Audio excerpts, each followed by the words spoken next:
our broadcast from Ingalls Field here tonight. 2nd and goal. Looking into the end zone. Hey! Caught! And he's got a receiver wide open. Eric Cumber, 40. Hey, broke a tackle, 25-20. Touchdown, Ripon Tigers. Welcome to Friday Night Football for the Ripon Tigers on the Ripon Channel.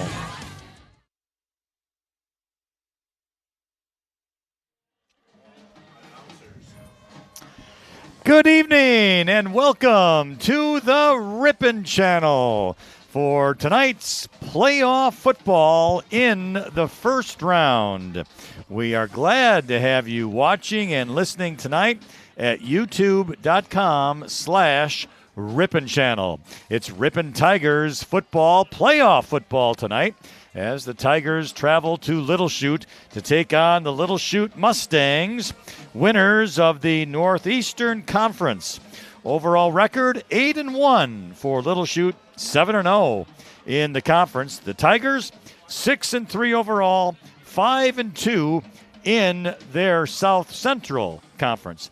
And we are glad to be bringing you this game live thanks to Hy-Vee in Ripon, as Hy-Vee has sponsored this broadcast for us here tonight, and we are very appreciative of that. We want to thank General Manager Phil Hammermeister, or the Hammer as I like to call him, for sponsoring our broadcast here this evening. With Marty Ernzer, I'm Lynn Krause. It's a very good night for football, albeit a tad chilly, but really not bad at all. We're going to have a good crowd here tonight. The Little Chute Pep Band is already playing here, and both teams have been warming up on their respective sides of the field. As mentioned before, Little Chute plays in the Northeastern Conference, went 8-1 overall, and again, we're unbeaten in the conference. Their only loss of the season was a 14-6 loss to the Winneconne Wolves, who remain unbeaten and one of the top teams here in Division 4. With Marty Ernzer, I'm Lynn Krause. And Marty, it's an exciting time for the Tigers. First time in the playoffs in a few years, and here we are. And when we started this season way back in August against Laconia, we didn't really know what we were going to have, but lo and behold, as each week went along, we always saw some improvement from these Tigers, even in the 3 losses that they had. And tonight, all that hard work has paid off for a playoff appearance. Yeah, it has. And we're up taking on a foe that I remember back in the early 1970s in the East Central Conference then, the Little Chute Mustangs.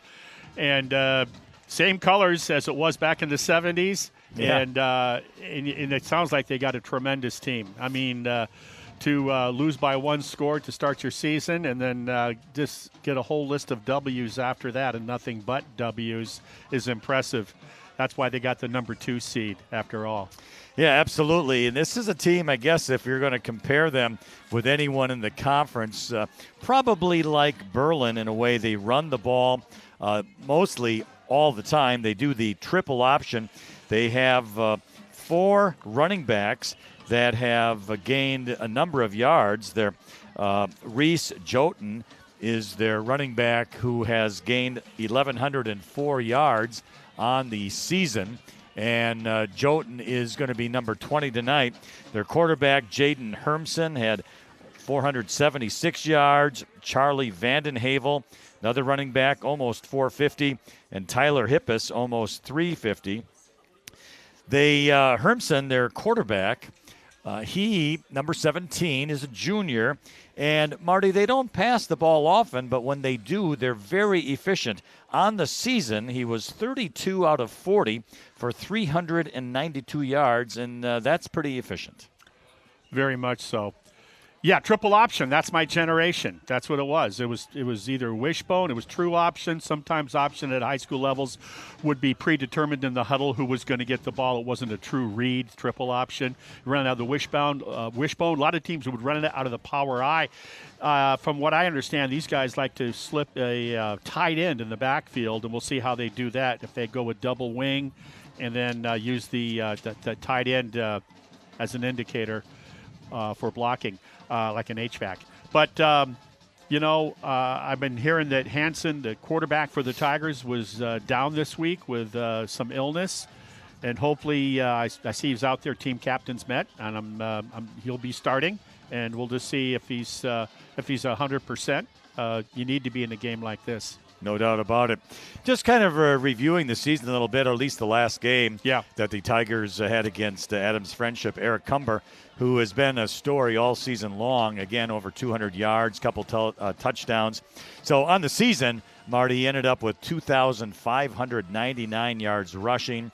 That is number one in the state this season after 9 games. He had 33 touchdowns as well.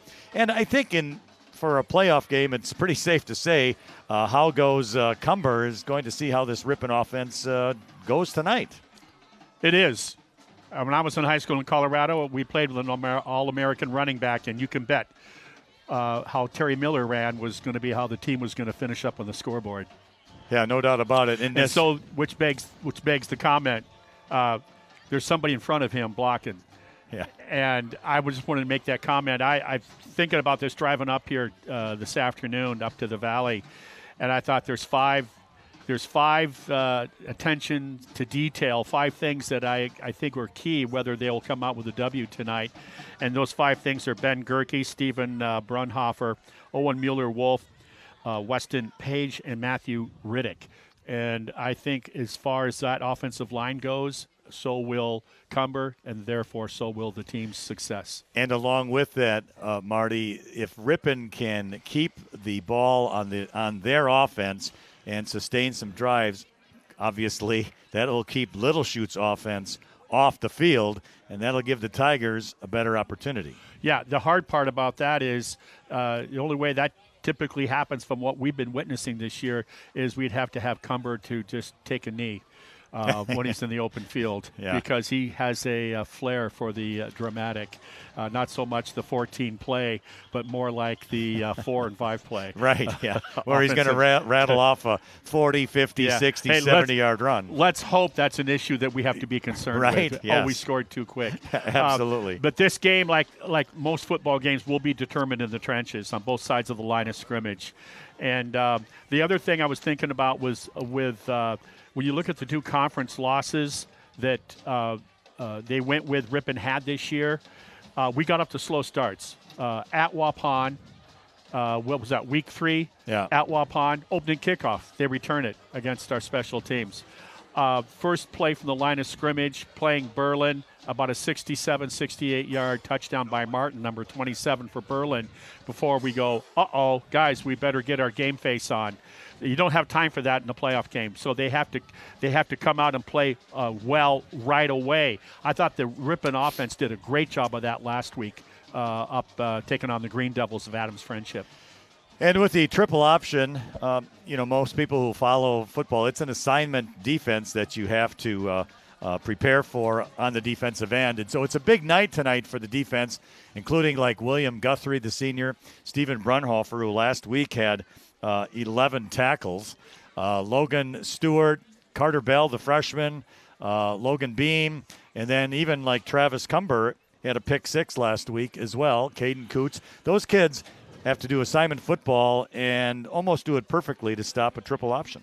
Well, and what that means for those linebackers to make the play, that means the guys in front of them, the 4 down defensive linemen, have to stay low and come off the ball and stay low. If they stand up, it could be a long night for the defense. You have to stay low, make a pile. Now, what does that mean when you say assignment football? What that means is you have a dive back, you have an up back that would get that ball up the center guard gap or the hole. You have to take that away, the dive back. If the up back's allowed to run with credible yards, you're really going to be in trouble on the option. But you have to take that first option, the dive back, away. That's done with your interior defensive line play and your inside linebackers. And then next from there, it's the quarterback. The quarterback is going to go down the line of scrimmage, and he's going to read the defensive end. If the defensive end is crashing down on the quarterback, he's going to pitch it to the pitch man, which is the third option.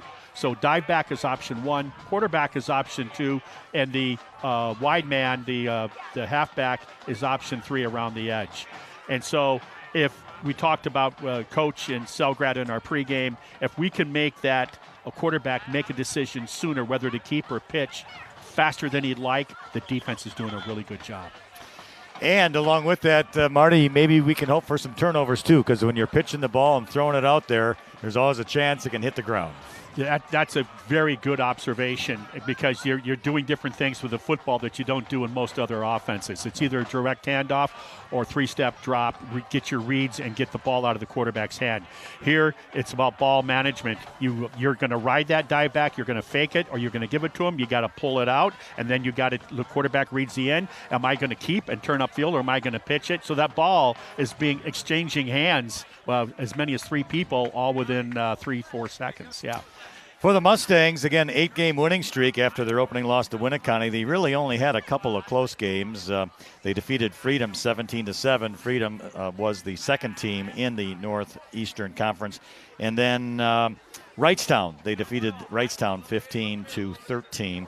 Otherwise, they won most of the games rather comfortably. Here's the game that stands out in my mind when I was researching these wild horses, these Mustangs of Little Chute. On October 9th, they played Luxembourg Casco, and they beat them handedly 42-27. All you have to do is look at the rest of the bracketing in the playoffs. We're Division 4. Go to Division 3 and look where Luxembourg Casco is. They're a 3 seed, my goodness. They're in a division above us. They're a 3 seed, and Little Chute took them to the woodshed quite mightily. So that to me is the biggest badge of honor if I'm a Little Chute Mustang football player that I take to heart. So, yeah. All right. Well, Marty had an opportunity to talk to head coach Andrew Selgrad, and let us watch and listen to that interview right now.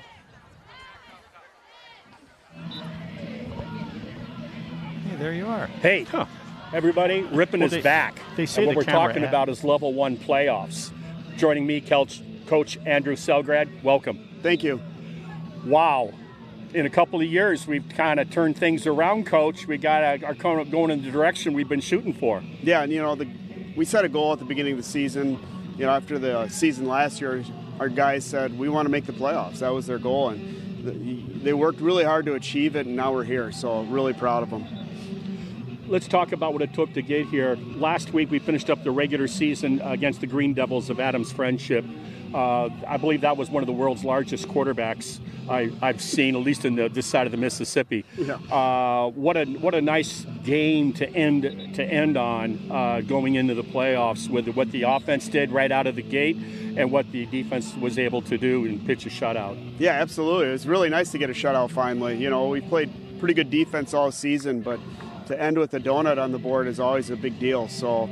And they took a lot of pride in that. They wanted to keep that 0 on the board all game long. So the way we played defensively, we bent, but we didn't break. And we got things going as the game went on. So, and offensively, we just keep doing what we do. We pound the rock and we just keep doing it. I really feel the last 2 games that we finished up with the regular season, I love the way, midway third quarter, the way that the offensive line is basically said, you know what, we're just gonna beat you. I love the way they just war on defenses. Yeah, and that's the great thing about having our setup the way we do. 4 of our 5 offensive linemen just play one way, and so when you get in the second half like that, and you continue to just keep pounding, and the opponent's got guys going both ways, they get tired, and it's kind of like the Badgers of old. Keep pounding.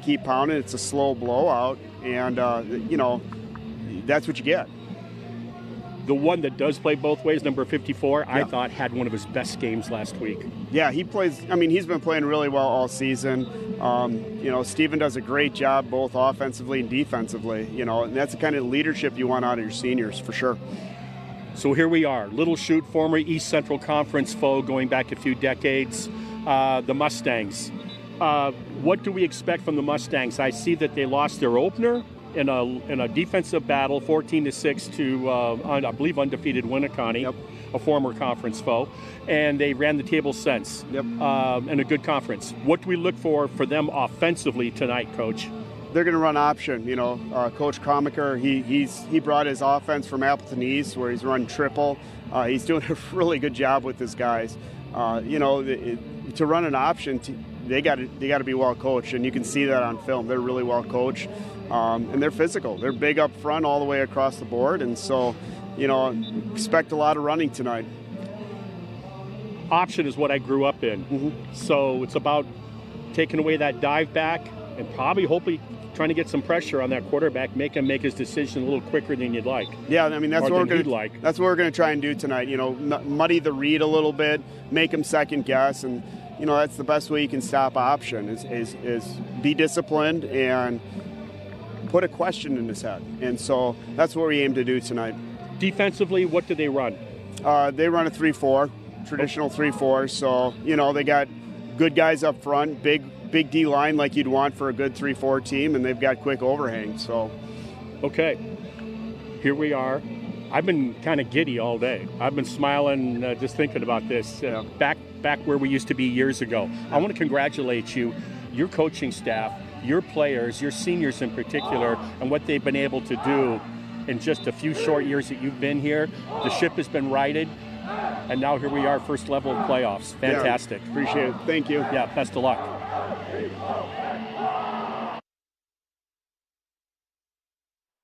Athletic training services for tonight's game are provided by Amplify Health by Bowen and Will Jensen, licensed athletic trainer.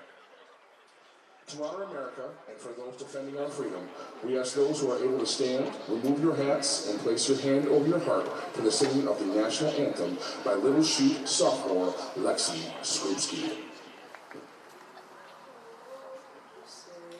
Can you see by the dawn's early light what so proudly we hailed at the twilight's last gleaming, whose broad stripes and bright stars through the perilous fight o'er the ramparts we watched were so gallantly streaming, and the rockets red glare, the bombs bursting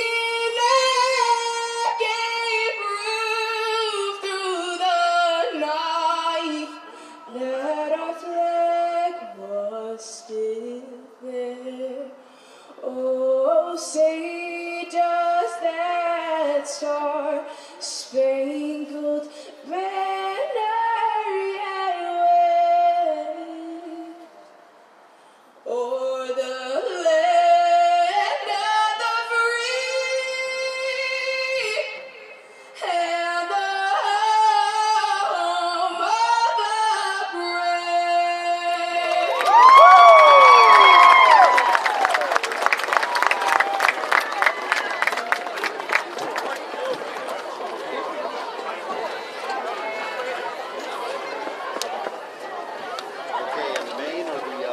Give it up one more time for Lexi Skrupski.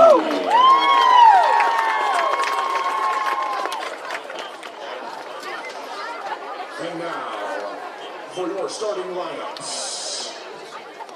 We begin with the Ripon Tigers, who would like to be introduced as the entire team. Ladies and gentlemen, the Ripon Tigers.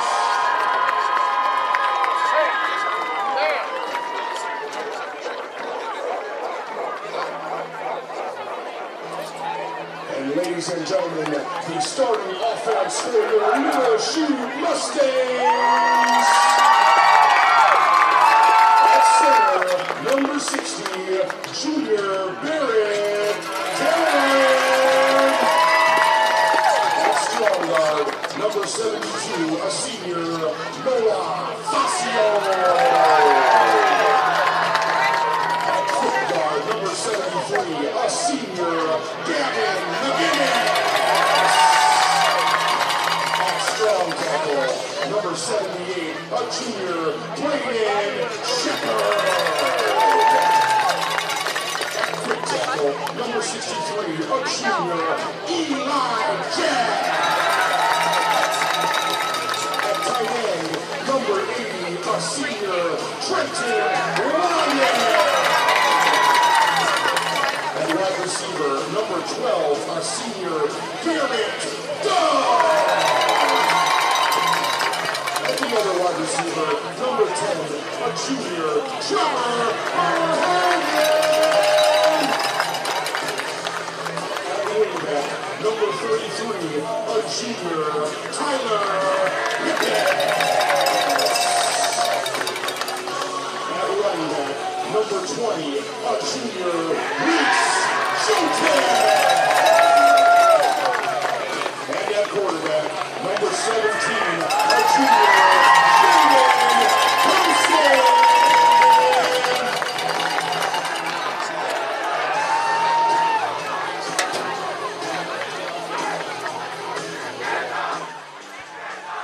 And we are back here at Fitzpatrick Field.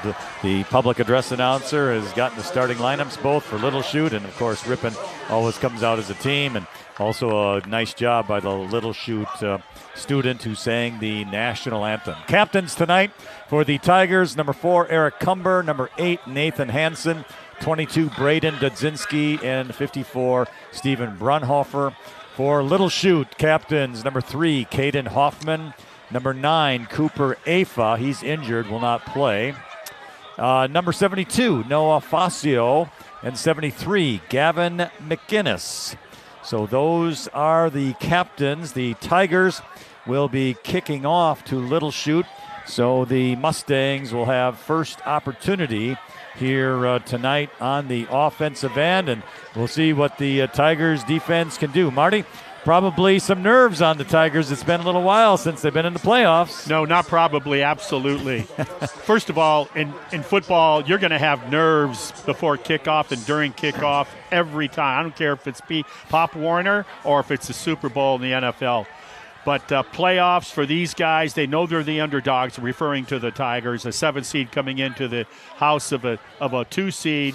Quite frankly, it very well could be a 1 seed if it wasn't for Winneconne. And so, yeah, but it's a good natural high that few people get to experience. All right, make that Nathan Hansen will be kicking off from the 40. Line drive kick, and now what do we have, a flag? We have an offsides on Ripon. I think we're going to have an offsides on Ripon, talking about nerves. Yeah, right. So that'll move him back to the 35. And that'll give the opportunity for Reese Joten, who's number 20. And in addition to that, I think that is that Jaden Hermson, 17? No, that's number 10 back there, Trevor Verhagen. Those two are the deep runners for the Mustangs to receive this kickoff, which I'll tell you what, though. If someone's offsides because they're anxious to get down there and put a big kiss on somebody, I can live with that. Yeah, I have a problem with that either. So, and by the way, it's 44 degrees outside here, and the winds are calm. So there really should be no issue with the weather. It's a turf field, a beautiful turf field. Yeah, it is. So all of that should not be a factor tonight. All right, Hansen back at it, and we'll see how we go this time. And there's the kick. It's a nice one. And Verhagen has it at the 21-yard line, 30-35 up the middle. Penalty flag down. He almost broke a tackle at the 46 of Ripon, but Nathan Hansen made the tackle, but Marty, a flag. Yep, where it was thrown is typically illegal block in the back, probably against the return team, but we'll have to wait and see. Yep, it's a hold. And it was a nice return and a good tackle there by Nathan Hansen, but all for naught. It'll be moved back probably to the 24, 25-yard line. Well, that's big because that would have been a short field already on the Ripon 45-yard line. Agreed. So the hold right now is a break for Ripon. Indeed. At the 25 is where the Mustangs will start. Center of the hash marks. Again, their quarterback is 17, Jaden Hermson. He is a junior, and they have 3 pretty good running backs as well. And it is Hermson under center. There they are, double slot. Offense is double slot with a single back. And here is the snap. And Hermson's going to keep it himself. No, he's not. It's up the middle to the fullback across the 35 to the 36. I'm going to have to get used to that. That is the running back Reese Joten on the play. Dive. That's the dive back that we talked about in option. He just got 12 yards on 1st and 10.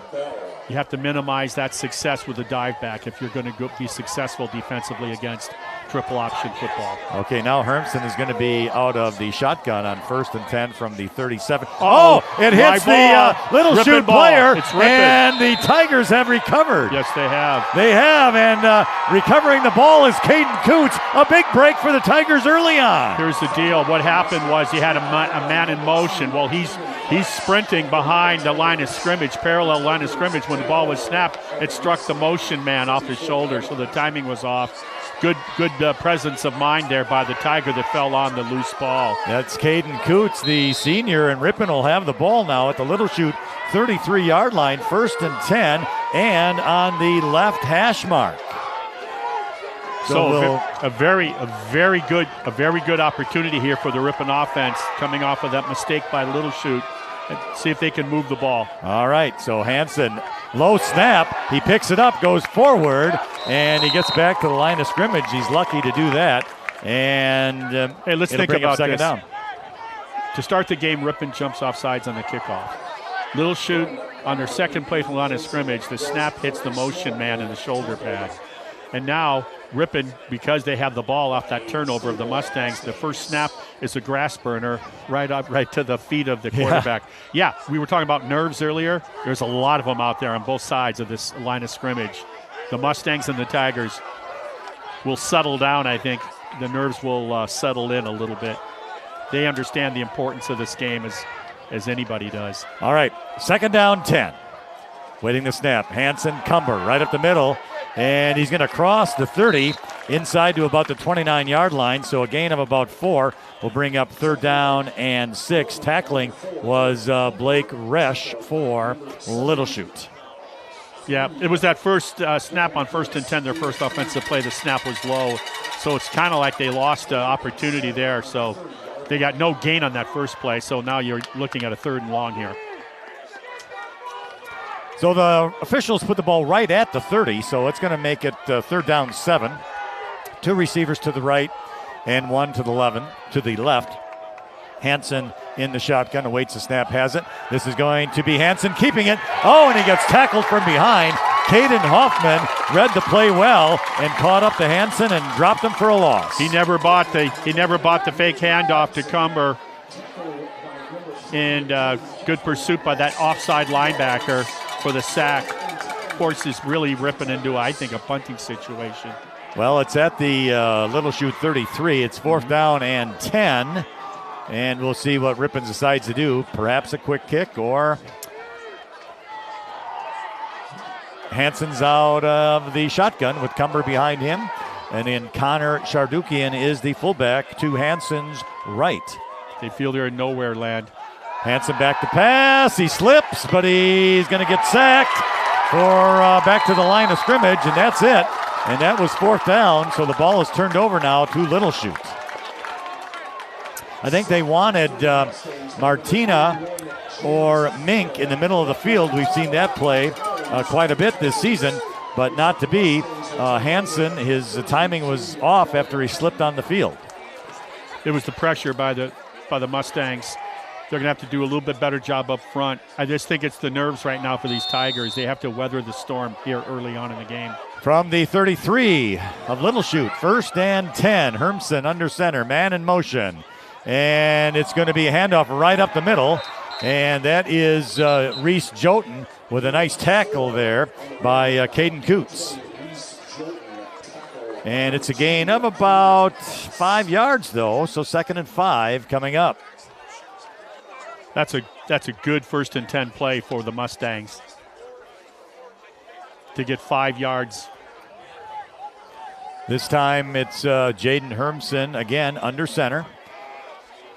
Running backs in the slot, single running back behind. He won in motion. He gets the pitch, cuts inside, 40, 45 midfield, cuts to the left, and he breaks another tackle at the 40.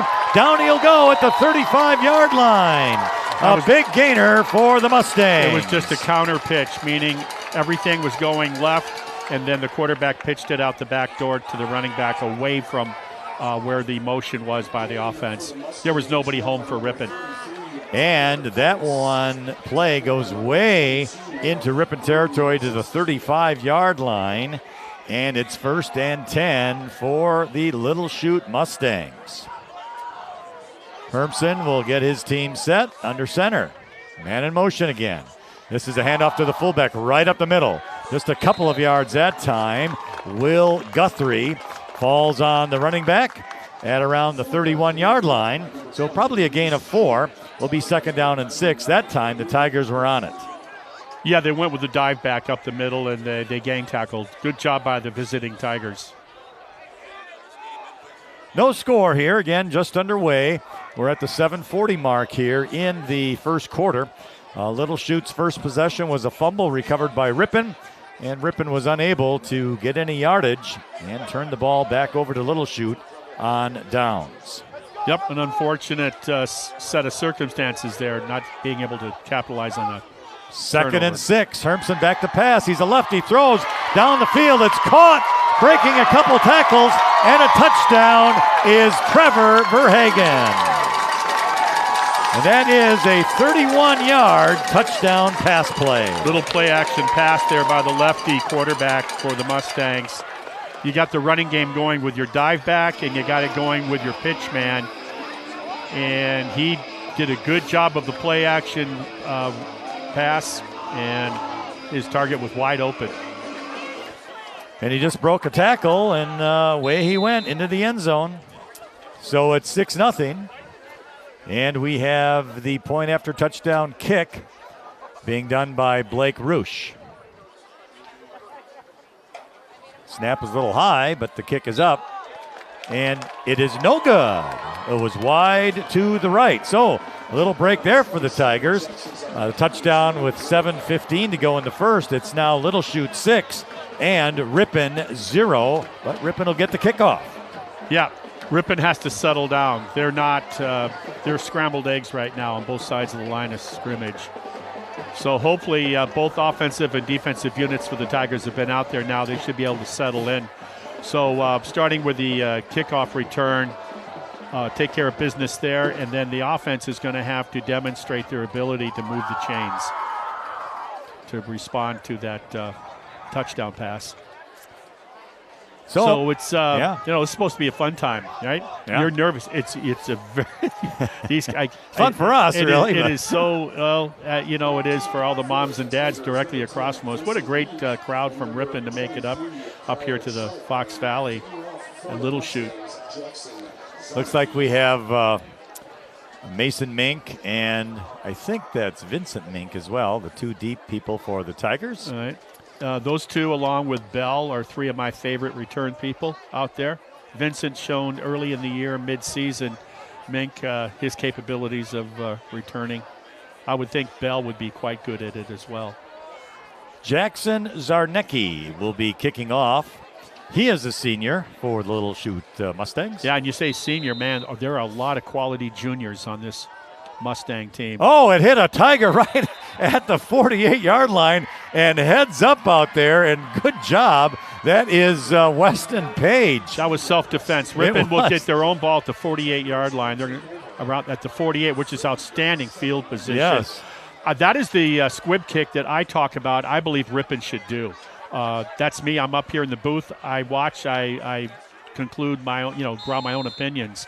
And I just think if you don't have a real strong kicking game in terms of, kicking the ball with good hang time, go to a squib kick. In that case, it worked very well for the receiving team. It did indeed. On their own 48, first down and 10. Here's Hansen awaiting the snap. Goes to Cumber to the right. Cuts in, and he doesn't get much. Maybe a yard if he got that, or probably just back to the line of scrimmage. Yeah, I think he had a yard and then gave ground trying to get ground, and the pursuit was too good. Offensive line now, it's going to be important. Talked in pregame. I really believe those are the 5 keys to Ripon's success. The starting 5 offensive linemen, it's very critical that they all have good games. It's physical. They're good size. They've seen good size before. I don't know if they've seen this many athletic big guys that they've come across before this season. You talked about it in pregame. Berlin would be the closest thing. Loss of 1 on the play, second down and 11. Hansen back to pass, little screen over to Cumber. He gets hit right away but breaks a tackle, but he's not going to get back to the line of scrimmage. It's going to be another loss of about 1. Yeah, when you have a really strong 3-4, with those 7 without any help of blitzing or safety blitzes, what have you, and they can control the line of scrimmage with their front 7, that allows the outside linebackers and the safeties to sit and read, and that's what they did there. They just reacted to Cumber and where the ball was going. So that's a loss of 2. All right, there was Garrett Whitman who blew that play up for the Mustangs. And Whitman, another one of those juniors that we talked about as well, Marty. There's this a bunch team is of loaded with juniors. Yep. All right, third down and 12 now from their own 46-yard line for the Tigers. Hansen back to pass, looking down the middle of the field. Oh, he had him. But it was incomplete, intended for Dylan Martino. Yeah, he just missed his target. Martino had a full stride and a half, and he had nothing but empty grass in front of him. The offensive line also did their job there. Hansen had time to be effective, just missed his target. So now that makes it fourth down, 12 to go. Ripon will be punting the ball. Yeah, tough situation for the Tigers early on in this contest. You're down by a touchdown, and then it's 3 and out. William Goffard is back to receive the punt, and it's a nice high punt. Fair catch called for at the 28-yard line, and he makes it. Goffard makes it, so the Mustangs will start from there with 5:29 remaining in this first quarter, leading 6-0. That was one of the better punts I've seen by Ripon this year. It wasn't necessarily the furthest, but it was the most effective, and that the hang time had to call for a fair catch. So excellent job there on special teams by the Tigers. From their own 28, the ball in the middle of the field between the 2 hash marks. Again, the quarterback is Jaden Hermson, as he will be under center awaiting the snap.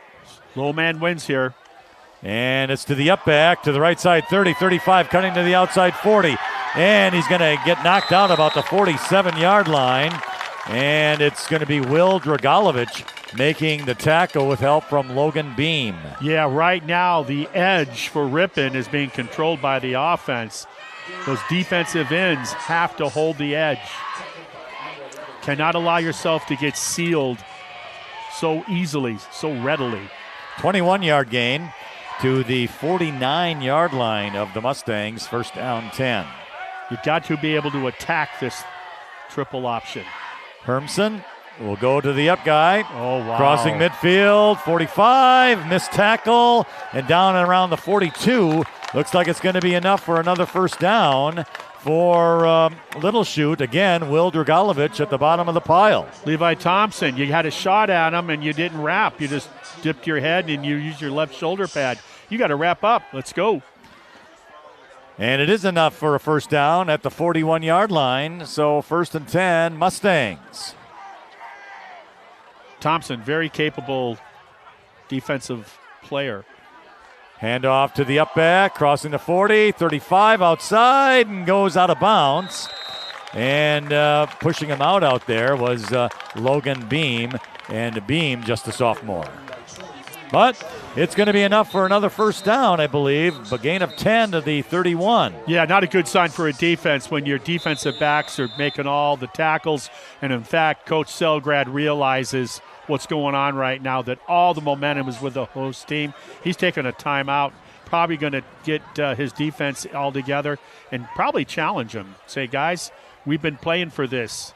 Yeah, you can do better. Ripon, they have to slow the game down a little bit here, and that's I'm sure one of the reasons as well for the timeout. Well, the point of attack right now, Mustangs are having their way with the Ripon defense. They go to the up back, the fullback, and they're getting chunks of anywhere from 5 to 7 to 8 yards. They go pitch to the edge. They got clear sailing to the edge. The edge is not being held by the defense. And the running backs were able to square their pads and go down the sideline. So right now it's been just almost like just a practice for the Mustangs. Starts up front. That defensive front four for the Tigers. Those guys got to fire off the ball. It's very fundamental. Stay low. If anything, make a pile. Let your linebackers finish up, scrape off, and make the tackle. At the 31, after another gain of 10, ball at the right hash, first down, Little Chute Mustangs. Hermson is under center, man in motion. The handoff to the up back, and he's just following a pile inside the 25. Yeah, that's exactly what it was, Lynn. Good description. The running back there was Charlie Vandenhavel. You got to stay low, deliver the blow, and if you're looking for the ball and not hitting first, you're going along for a ride with that big offensive line for the Mustangs. Gain of 8, 2nd and 2. Hermson awaits the snap, now backs off. Well, Caden Coots was showing blitz. Under center again, awaits the snap, he's got it. Again, the up guy, he's got it, and he's into the backfield of the Ripon Tigers inside the 15 before Braden Dudzinski gets a hold of him and knocks him down, but not enough for another first down for the Mustangs. The defensive line right now is being manhandled. I know one thing, you stand up with those guys, you can see how big they are from here up in the booth. You stand up and try to take them on, you're just going to get backed out of there like you're on roller skates, making the hole for the offense. You know, one of the things you said, you got to stay low. And if you can't make the tackle, it's almost like drop to your knees and make a pile. All right, Hermson handing off to the up back. Oh, he got stopped that time nicely at the 10-yard line by Caden Coots. Coots came to play. And that's just a gain of about 3 yards, but it is at the 10. And that'll make it 2nd down and 7. These linebackers got their hands full for Ripon because if your defensive linemen are ending up in your lap, you can't even bend to the ball. Let's put the ball at the 9-yard line. Make a big play if you're the Tigers. Gain of 4, 2nd and 6. Hermson, man in motion. He gets the pitch to the outside, cuts in, 5, and the end zone touchdown by Trevor Verhagen. And that is going to be a 9-yard touchdown run. That offensive line for Little Chute is impressive. These running backs are not even being hit at the line of scrimmage or good 2 to 3 yards. I mean, even at the second level, which is the linebacker level, these guys are getting 4 yards beyond the line of scrimmage before they're being met by an orange helmet. Trevor Verhagen's 2nd touchdown of the evening. First one was a little bit ago on a 31-yard touchdown pass. Point after touchdown kick is also no good. I noticed you waited this time and watched the officials. Yeah. Both those kicks, if there's anything where they're hurting, it's a kicker. I'm very surprised nowadays. I mean, in the South Central Conference that we just concluded this season, Lynn, there was plenty decent kickers. Yeah, they really were for that size. For these little one-horse towns. Yeah. And very surprising.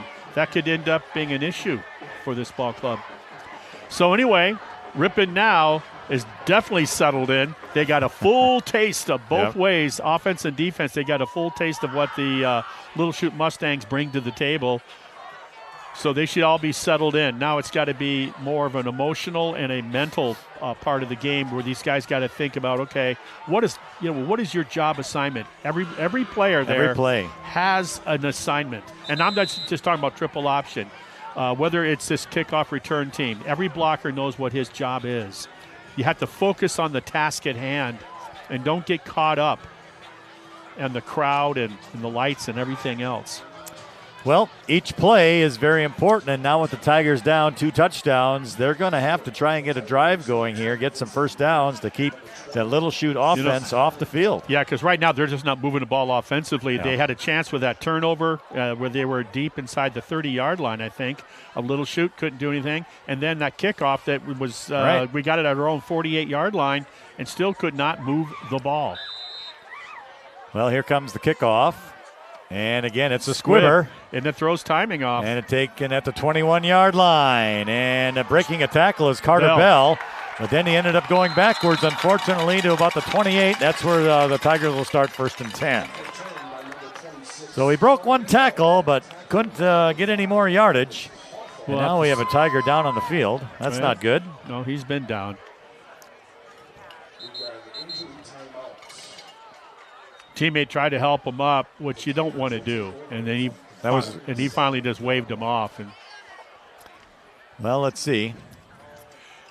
Well, while we wait for that, elsewhere in Division 4, Marty, we have Milwaukee North at Winneconne tonight. West Salem is at Berlin. Delavan Darien is at Waupun. Wait a minute. It's 8 seed Milwaukee North Lifelong Learning. That's right. Okay, I want to see the letter jacket, and I want to see that on the back of the jacket. Because I just wanted to make they probably have to up. get another piece of fabric and hang it and staple it to the back of the letter jacket to get that all on there. And then, heaven forbid, you get some awards and you're a captain and you're a second-year letter earner. And man, I'd take a big jacket for the name of that school.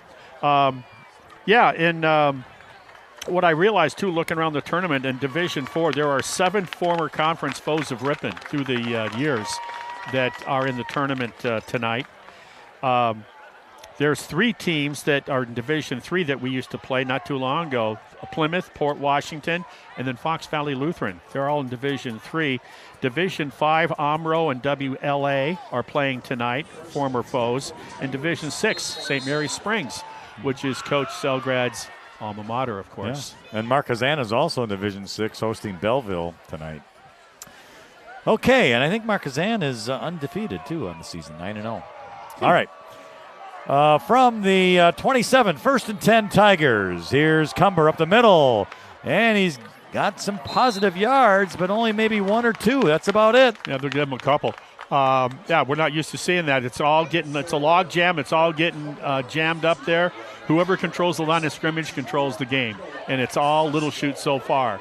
We haven't seen any signs of Cumber being able to get through that A-B gap that we are so accustomed to seeing. Yeah. Remember, even with a good, big physical team like Berlin, who's just 1 point away from a perfect season themselves so far going into tonight's playoff game, he ran for over 200 yards against Berlin.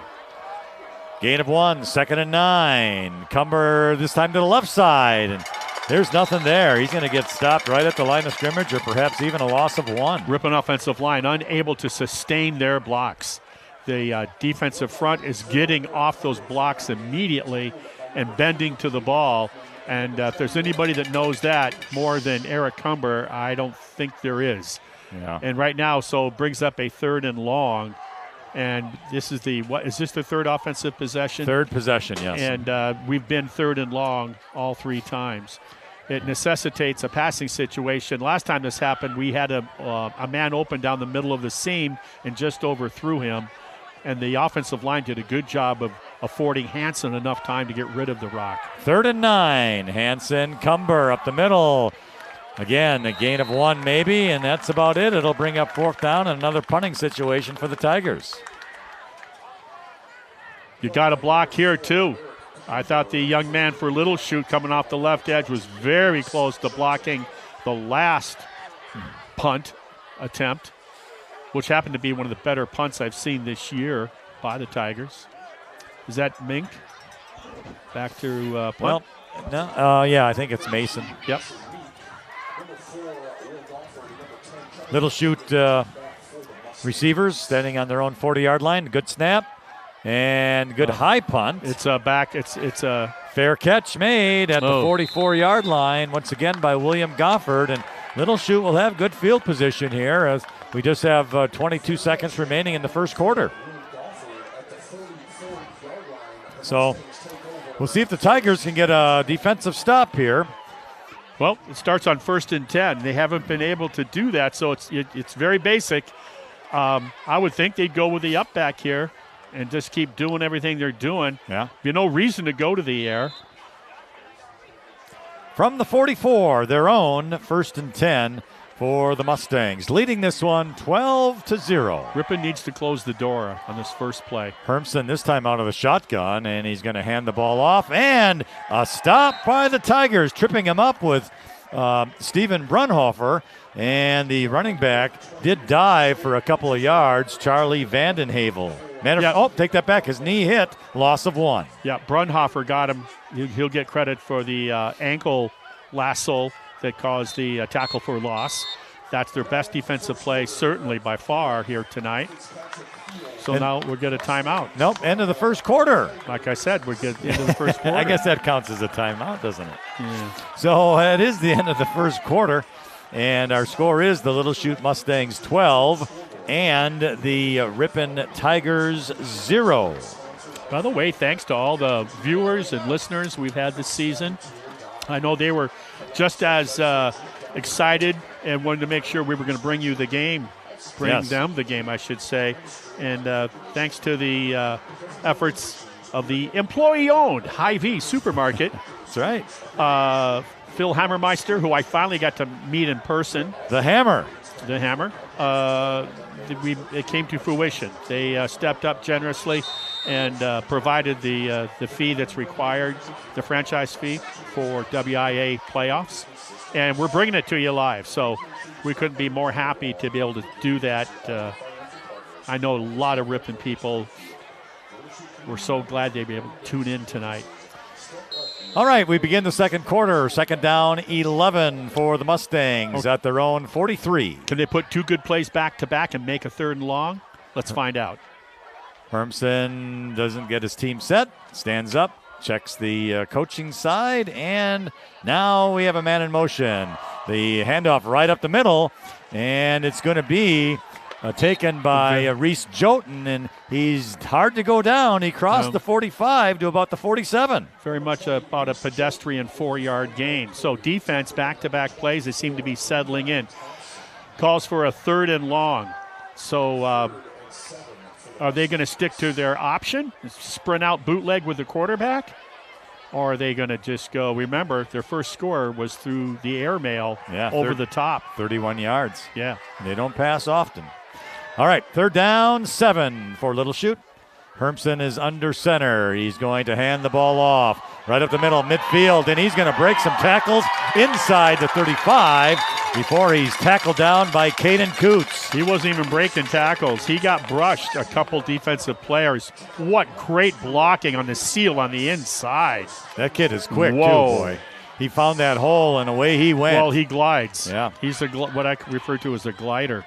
Excellent. Down to the 31-yard line of Ripon, and it's a 1st and 10 for the Mustangs. That was 3rd and long, and wow. Okay, Hermson under center, man in motion, hands the ball off to the up guy, and he gets tripped up. Nice job, Steven Brunhofer by Reese Joten. And Joten, though, is going to get about 3 yards on the gain, though.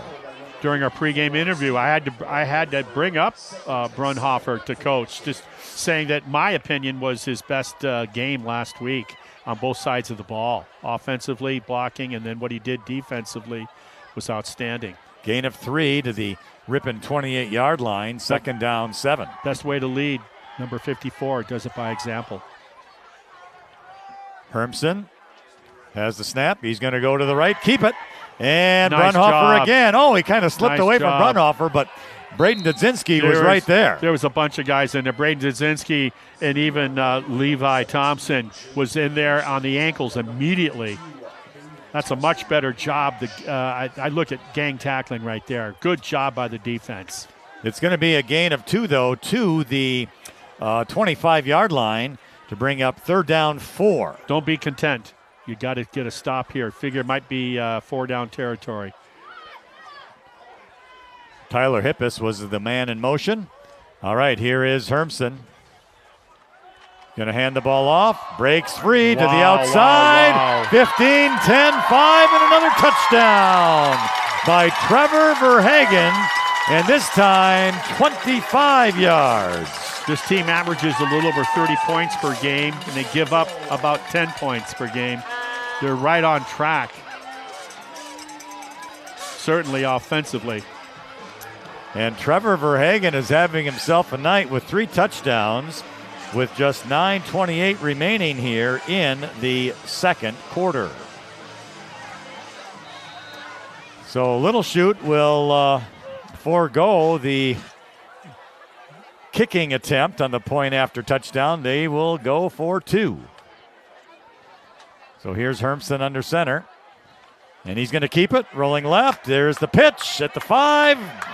Does a little inside step, and it's good by Trevor Verhagen again. Ripon defense has just not been able to get out beyond the edge and defend that triple option.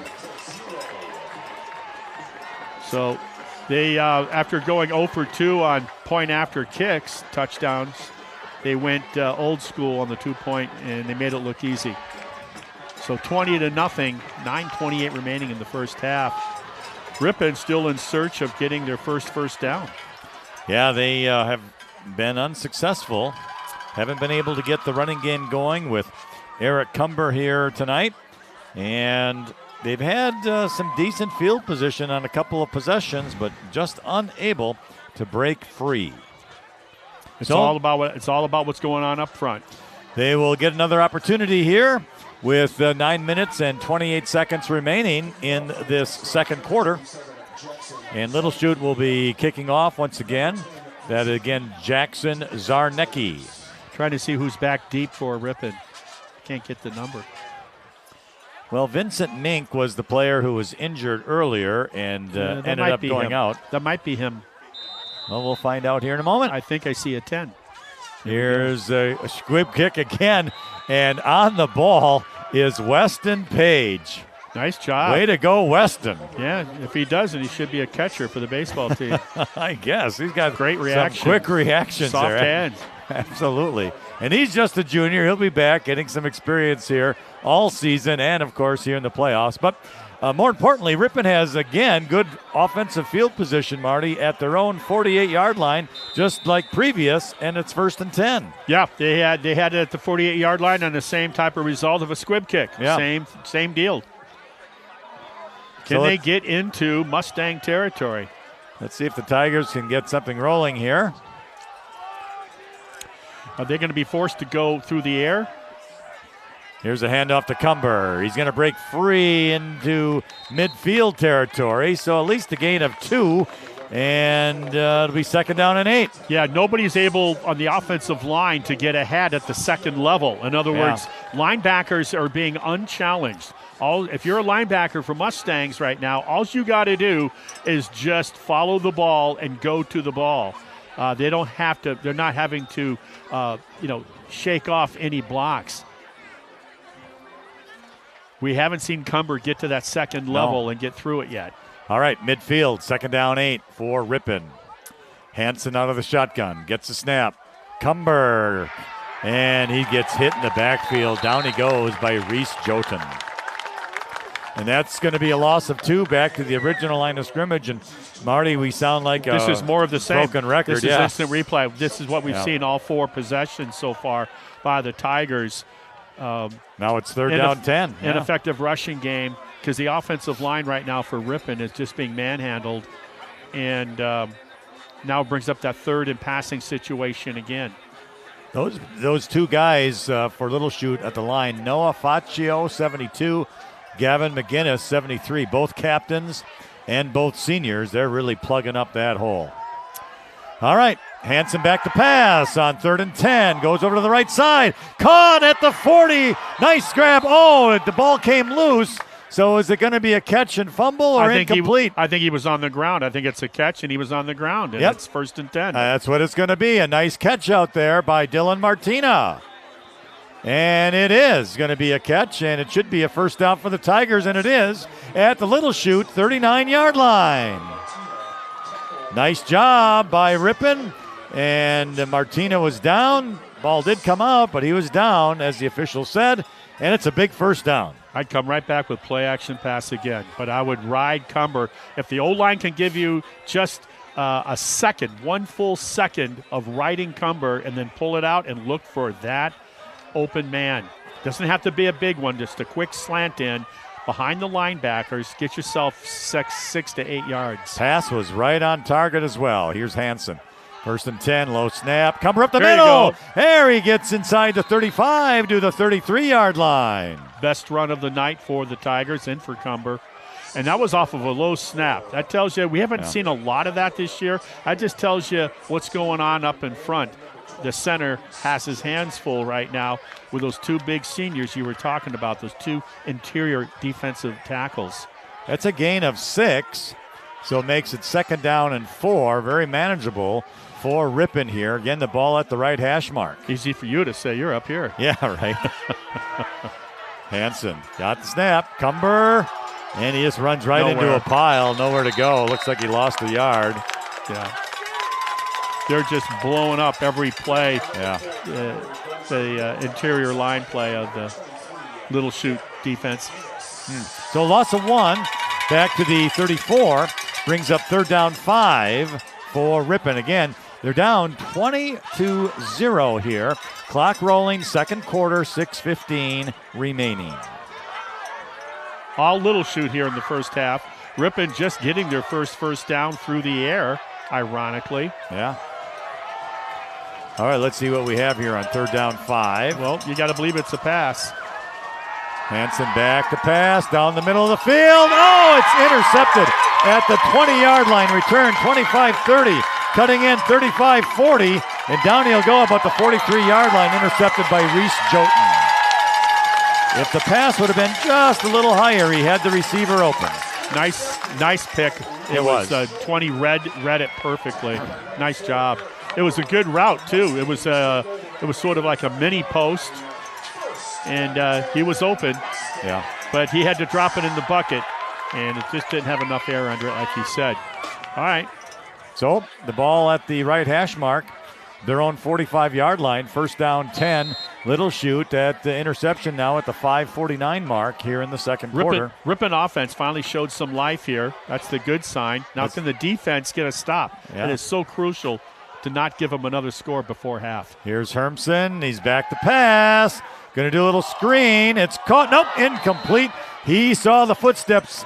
He heard him from Braden Dudzinski. Yeah, he did. I heard him through my headset. Intended for Tyler read. Hippus. It was a good read by Braden to get out there. Yeah. Got to make sure you break down when you get out there. It's tough to tackle a good athlete in space. One-on-one, very difficult thing to do. So from the 45, Little Chute will try again at 2nd down and 10. Still too much time for that quarterback. He's really comfortable back there. It's the job of that front 7 for the Tigers to make him uncomfortable. Look for the dive back here. See if they go back to the basics on 2nd and 10.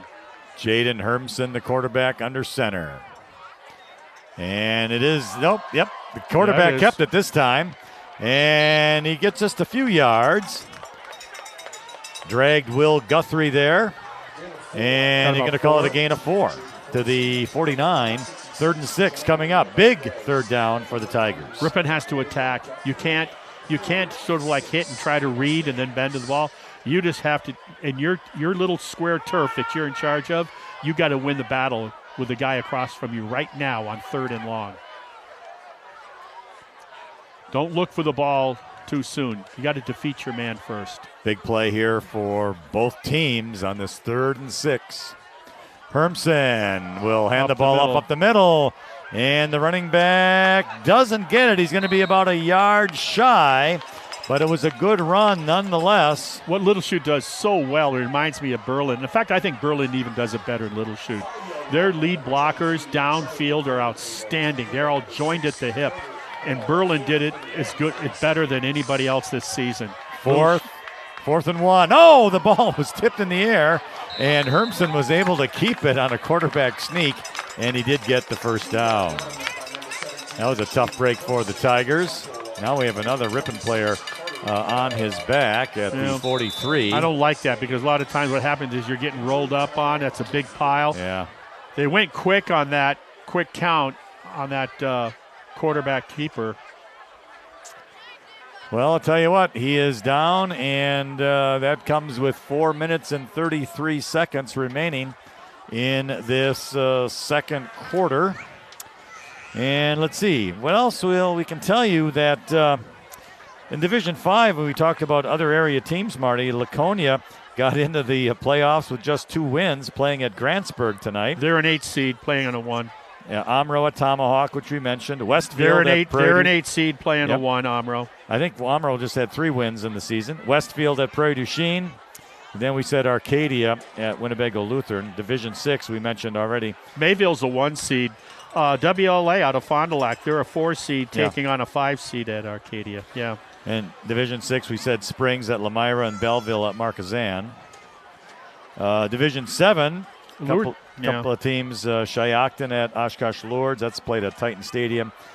Coleman is at Randolph tonight, and Cambria is at Potosi. Potosi is the top seed there. So, Division 2, who do we got from the area? We got Beaver Dam is playing tonight as an 8 seed, taking on River Falls, the number 1. You got Oshkosh North, they're home playing Marshfield, a 3 versus a 6.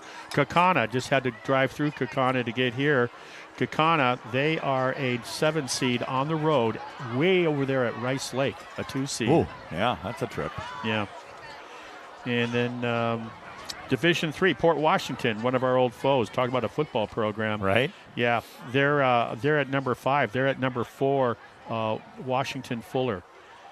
And Plymouth, ranked, or I shouldn't say ranked, they're a 2 seed. They're at home tonight against number 7, Marinette.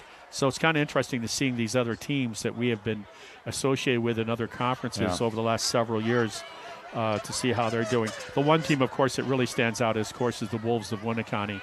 What they did last year, what they did this year, very impressive, Winneconne Wolves.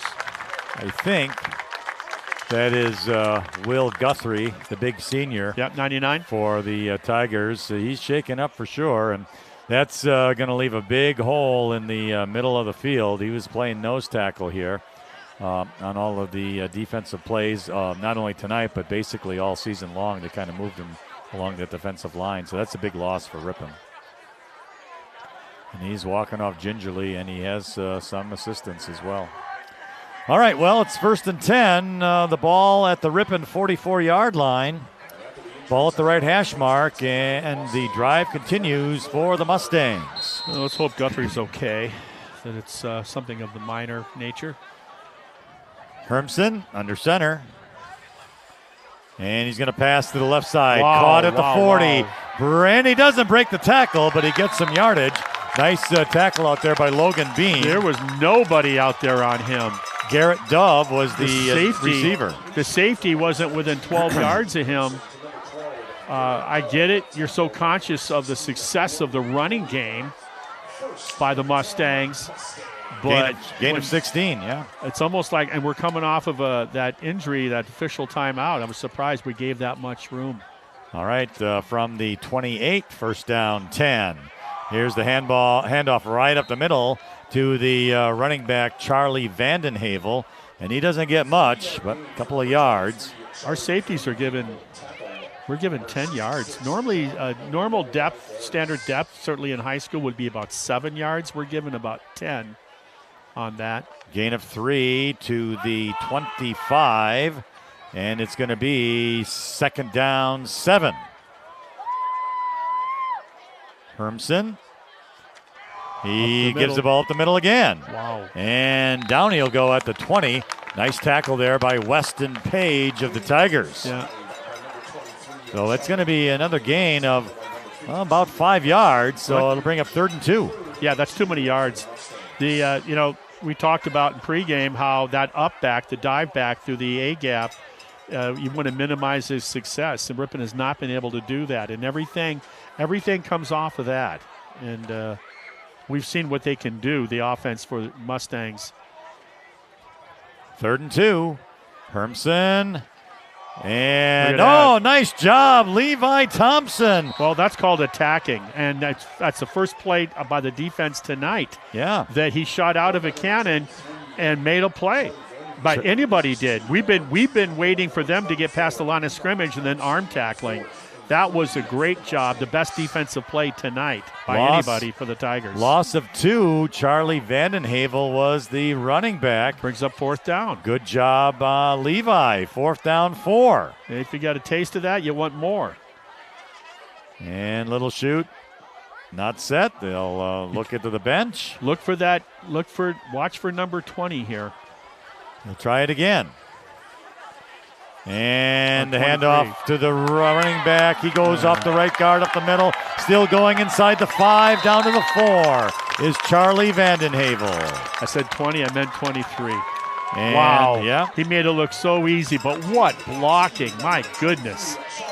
That was off between the guard tackle on the right side, the B gap, and it was a great job of kicking out and sealing to the inside. And man, if I'm a running back playing on this offense, I'm having a lot of fun. Big gainer to the 4, so 1st down and goal for Little Chute. And there's going to be a handoff right up the middle. Vandenhavel again, and he's in for the touchdown. On a 4-yard run.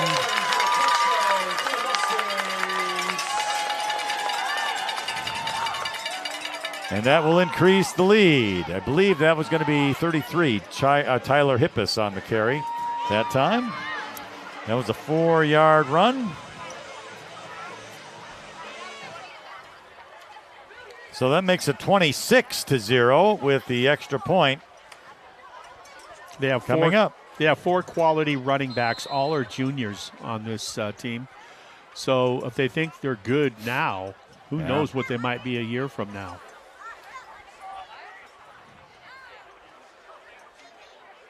The ball's going to be placed at the right hash on this 2-point conversion. And Hermson's going to roll to the left. He's looking to pass. He breaks a tackle at the 5, but he's not going to get it down at the 3. So the Tigers have held on this 2-point conversion. So that'll just keep the score. Little Chute 26, Ripon 0, with 1:35 remaining in the second quarter. So that's the way we are. Ripon has been kind of manhandled here tonight. Their first taste of the playoffs in a while, but this Little Chute team, even though they have a lot of juniors, they are well put together. Yeah, they are. All Little Chute tonight. You control the line of scrimmage, you control the game. And that what better example than what we're witnessing here tonight. Yeah. So Ripon has to look at special teams like kickoff return now. They have to look at things like that to get some really good field position. They've had good field position 3 times tonight, twice on the 48-yard line on squib kicks by the front 5 doing a great job of receiving for the Tigers. And then on the fumble that was created in the first offensive series by Little Chute to start the game, Ripon had the ball deep into Little Chute territory when they recovered that miscue fumble by Little Chute, but couldn't do anything. Here comes the kickoff, and this time it's up in the air. Going to hit at the 16. They're going to try and let it go to the end zone, but it doesn't. It gets stops at the 1. And the return man, I believe, is Vincent Mink. Did he lose the ball? I think he did. It was taken away, and it's a touchdown for Little Chute, taken away by Caden Hoffman on the return. And it is a touchdown for Little Chute. Ouch. Ouch indeed. So that's going to be a fumble recovery, 3 yards. First of all, our deep man to receive the kick is way too deep. You've seen that they kick squib kicks, and you saw what their PATs were not good. So we're way too deep on that. He was in nowhere land. That ball came down in front of him like that. Kind of didn't know what to do, and then from there, just kind of the door caved in. Yeah. So Ripon right now just trying to get into the locker room without any more damage. Exactly a minute and a half remaining till half. 32-0 after that miscue on special teams. Well, now Little Chute will try to kick the point after with Jackson Zarnicki. And let's see how this works. It is up, and this time it's good. So the PAT is good for one more point to make it Little Chute 33 and Ripon 0 with 90 seconds remaining in this first half. And it's been all Little Chute here tonight, and the Tigers have taken a little bit of a beating here. Yeah, it's kind of caving in right now. It's a ripple effect. It seems to, special teams are doing a decent job here tonight until then. This is where you need your seniors. You need someone to take charge, and it's your seniors. They're now playing. Ripon needs to be playing just to get back to Ripon football here. Don't forget about the scoreboard because nothing you can do about that right now. Just do your job. Yep. Here we go. We just had a kickoff return that went sideways on Ripon. Let's see if they can figure that out. I wouldn't be so deep. Well, let's see if their kicker cannot get it that far in the air. So I think you're not doing yourself a favor if you're lining up back inside the. Well, it's going to be Brody Lietzau up and back at around the 10-yard line. Yeah, make a liar out of me, but I haven't seen a kick that goes that deep with any kind of hang time. Well, let's see what happens here. And it's going to be a line drive. It's going to hit about the 17 and go out of bounds. So at least the Tigers will get a little bit of a break there and get it at the 35-yard line for 1st and 10. That's a big break. That's what they needed. Yeah, that is. So yep, we'll take that anyway. And the Tigers will have 90 seconds to do something with it here, one play at a time. See if they can get some first downs. Division I, did we talk about that much? Not Division I, no. Okay, number 2, Neenah, right here in the neighborhood. They're taking on De Pere, number 7 tonight. Kimberly, perennial power. They're at number 3 seed. They're at home taking on Fond du Lac, the 6th seed. And then Bayport, another powerhouse. They're a 3 seed. They're at home taking on Appleton North, also a 6 seed. Those are the Fox Valley area teams that are in the tournament starting tonight here in level 1.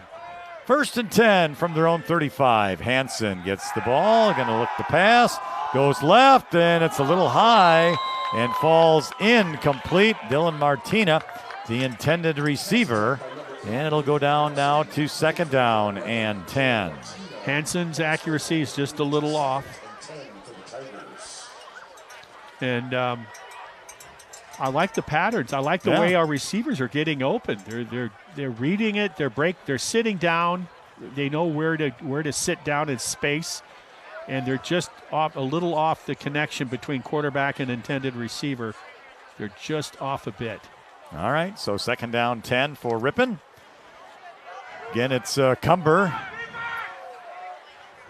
behind Hansen with Charduki in the fullback. Cumber, left side, trying to get to the outside, tries to cut in at the 30, but he's not going anywhere, and this is going to be a loss of at least 5 yards. No, this is just this is like a walk-through practice. There's nobody sustaining a block, and it's really taken away the heart and soul of this offense, which is Cumber left, Cumber straight, and Cumber off to the right. And when you can't do what got you here to the first round of the playoffs with a 6-3 record, when you can't even come close to emulating what you've done all year, it's tough. 3rd 15. Cumber up the middle, down he goes, right at the 30. He may have gained 1, but doesn't matter. It's going to be 4th down and long. Wow. And I think Little Chute's going to take a timeout. Yes, they do. Yeah, why not? Get the ball back with 36 seconds.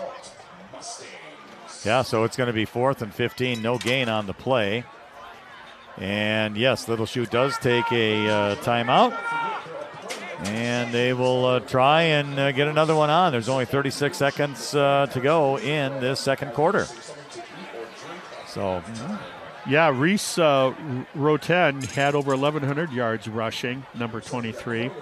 And he averaged over 7 yards a carry, had himself a dozen touchdowns. But what the story is, it's the stable of running backs that you talked about in pregame. Your second leading rusher is Jaden Hermson, your quarterback. And he really hasn't run the ball at all tonight. No, he hasn't had to because the success of the up back, the fullback, has been so good that he can just either hand it off to him or hit his pitch man.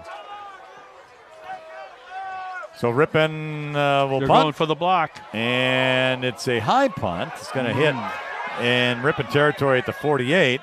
Take a Ripon bounce, though, to about the 44-yard line. And that's where it will be 1st and 10 for Little Chute, downing the ball, Logan Beam for the Tigers. Reese Joten just about got a hand on that it was punt. close. He just missed it, number 20. And I wonder if that's what had something to do with the timeout, that they wanted to put the punt block on. So from their own 44, 1st down and 10. Again, 25 seconds remaining in the second quarter. I think Little Chute will have 2 timeouts remaining if they choose to take them. Hermson is under center. Looking at the sideline now for the final play call. Remind you Ripon College offense a little bit? A little bit from years ago. Yeah. All right, Hermson. Going to keep it. Nope. Yes, he's got it. Midfield, 45-40. He's going to break free, and he's going to score. A big, long run of 54 yards. Make that 56 yards, and it's a touchdown for Little Chute. On a 56-yard run by the quarterback, Jaden Hermson. And we just talked, Marty, that he hadn't run the ball much, but there he did. Yeah, he said, why not me? Nothing fancy. I just think that the way that this game has gone in the trenches where Ripon's been dominated, that it's taken its toll on that defense. Yeah. So Little Chute will do the point after touchdown kick attempt. One more time. Ball's up, kick is up. And this time the kick also is good. Well, I want to congratulate you on waiting for the officials to let you know whether it was good or not. But I kind of, I kind of admire that, stepping out on the end of the diving board and going for it before we know whether it is or isn't. That's.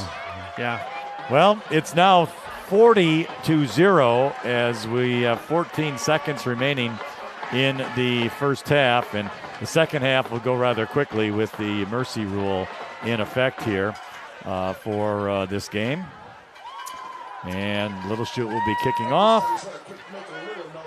And I think Ripon just wants to get back and huddle up and regroup a little bit here. By the way, the winner of this game, I believe, takes on that game that Berlin is playing.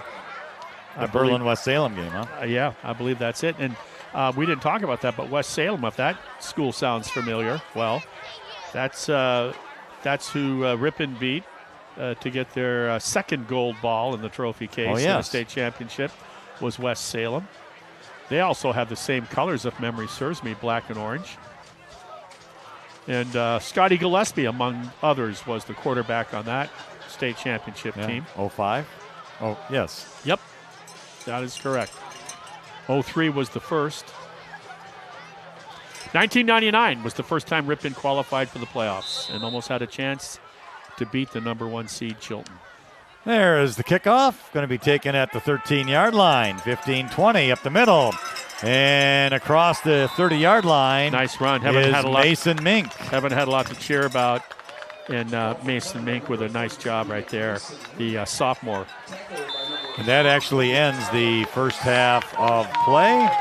And that'll do it. And each team will try and regroup, or at least for the Tigers, regroup a little bit and see what they can do for the second half, even though it will be a running clock. That's a mercy rule. That's a bunch of down guys right now, and I get it. I mean, 40-0, you just been taken to the woodshed, and you got a second half of football to play yet. So it's going to be real interesting to me how these guys, how the coaching staff handles these guys. The thoughts of coming back and stealing this one, pretty much not a thought.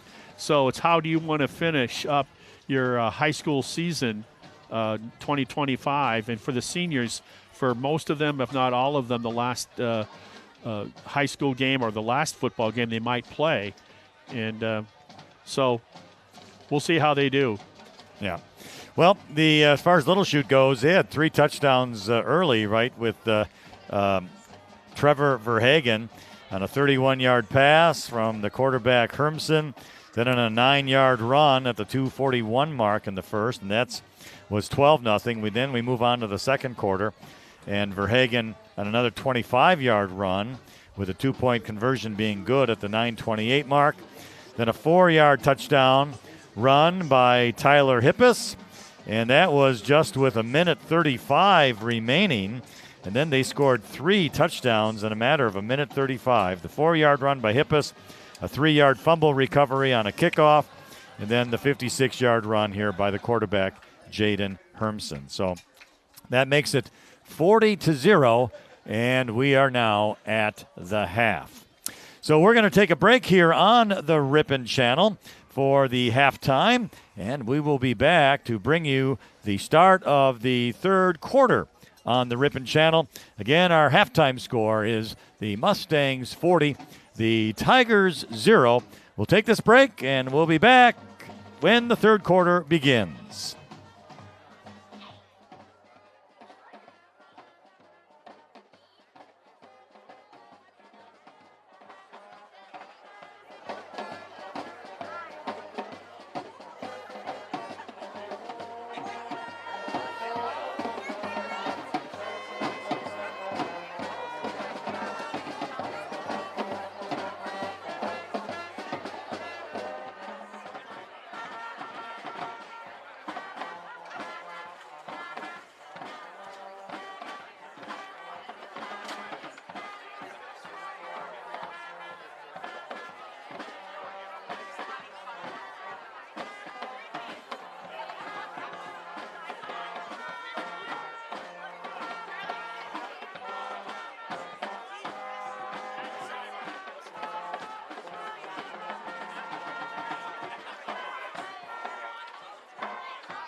Try the Ripon chance if you're on YouTube.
Monday?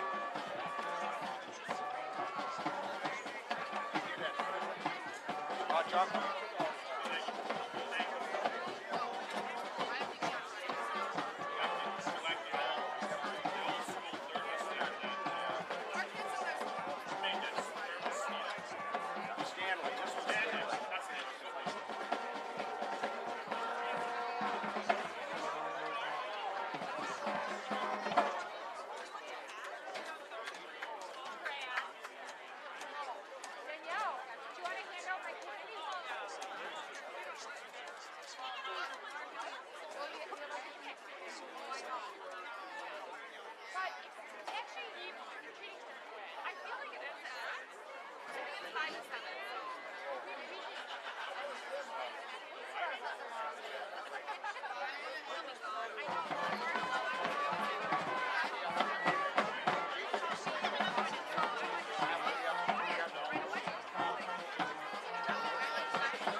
Sure, the line of the concessions has waned down, so if you've not made your way to concessions yet, please make your way down there. Please support our Performing Arts Booster Club by purchasing something to eat or drink.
And welcome back to Fitzpatrick Field in Little Chute for this Friday Night Football first round level of the WIAA playoffs in Division 4.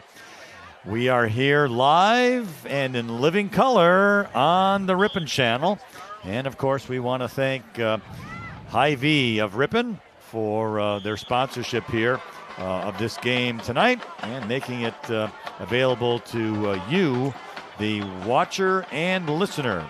With Marty Ernzer, I'm Lynn Krause, and it has been all Little Chute here in this first half. As a matter of fact, the score is Little Chute 40, Ripon 0. There will be a running clock now in the second half on the mercy rule that they have during the regular season, and Ripon hasn't experienced this side of it. I guess maybe Berlin there was, but other than that, for the season, that was basically it. Well, don't forget, Ripon still managed 4 touchdowns in that game that Berlin dominated. On the scoreboard, it was about final score was like, I don't know, 52-24 or 28, 55-27, I think 27, it was. Yeah. So that, like I said, the closest thing we can compare Little Chute to would be Berlin. Yeah. So the Tigers, though, have struggled here, no doubt about it. Little Chute kind of punched Ripon in the mouth right away, and Ripon just wasn't able to never had get an their answer. footing. Yeah, never had an answer to it. They took away you take away your best player, take away the heart and soul of your offense, and marginalize his success. And they were able to do it by dominating the line of scrimmage here in the first half. And whether Ripon has an answer for that in the second half to start moving the ball offensively. I mean, they have only 1, maybe 2 first downs in the entire first half. And they need to, if they want to feel good about themselves offensively, they got to move the chains. And the one thing, I guess, going Ripon's way, they will get the kickoff here to start the third quarter. So we'll see if they can at least get some first downs and get some offense going. It's been a struggle, no doubt about it. And Ripon has had some injuries as well, as William Guthrie, he went down with an injury. I don't think he's out there. And in addition to that, Vincent Mink, he had an injury as well and limped off to the field. So I don't see him back on the kickoff team either. So that's a couple of big players that have been major contributors this season that will not be playing here in the second half. So, I want to see the return men not so deep that they can't even run forward to catch the ball. It seems like that's been happening a lot. And we've only seen a few strong-footed kickers this year around the conference. And Little Chute isn't one of them for sure. No, surprisingly, isn't it? It is a little bit, but nonetheless, we have a second half to play, and we'll see if the Tigers, can get some offense going here. Maybe get Eric Humber some yardage and starts with a kickoff return. See what happens. But as we said, though, there is a running clock for this second half. And kicking off is, again, Jackson Zarnecki. He struggled a little bit on his PATs, but was able to make the final 2 point-after touchdowns as Little Chute scored 3 touchdowns in the final 95 seconds. And the kickoff goes through the arms of a Ripon player. He goes back to get it at the 5, and he's going to go down at the 8-yard line. On the return was Braden Dudzinski. So that's not a good way to start this kind of second picked half. up where they left off. They've just never been able to get into the flow of the game. I think what happens is when you realize you're being dominated like that, you try to you press, and you as an individual you press, you try to do more. And that situation probably took his eye off the ball a little bit, trying to thinking where he was going to run. He's a tough kid. He wanted to get that ball and get moving. Oh, yeah. I'm a That's huge fan. Yeah. All right. Well, the ball is going to be back at the 9-yard line where it will be 1st and 10 for the Ripon Tigers. Again, it's Nathan Hansen at the quarterback spot. And there's Eric Cumber with the ball, and he gets some yardage there across the 10 to about the 13, 12, I guess we'll call it. Gain of 3. We have second down. That's probably 7. his second best run of the evening, just to give you an idea of where he had how one the of first about half 6 went. yards, wasn't it? And yeah, that would be it. I mean, that's everything else was no gain or maybe a yard or 2. So we're going to put it at the 12-yard line. We'll call it a gain of 3, and we'll have second down and 7 coming up now for the Tigers. And again, it's 40-0. Little Chute Mustangs here tonight on a crisp evening. Winds are calm. It's about 42 degrees currently outside here. Back to pass. Hansen got a screen to Cumber. 15, 20. He's got the first down to the 25, and down he goes. So a nice play by the Tigers on the screen. Very nice. And it was decisive. I mean, he got upfield, and the Hansen didn't wait too long to get it to him and which allows the defense to converge. Yeah, so that's going to be a gain of about 13 yards. Yeah, out to the 25. Yeah, probably the best offensive play of the evening. And that pass was right on target. Hansen had a couple of misfires in the first half, close, but just weren't quite there. So here's Cumber now, up the middle, crossing the 25. Hey, crosses the 30 down to the 31 before he goes on a nice run by Eric Cumber. Put the ball right at the 31, gain of about 6. It'll be second down and 4 for Ripon.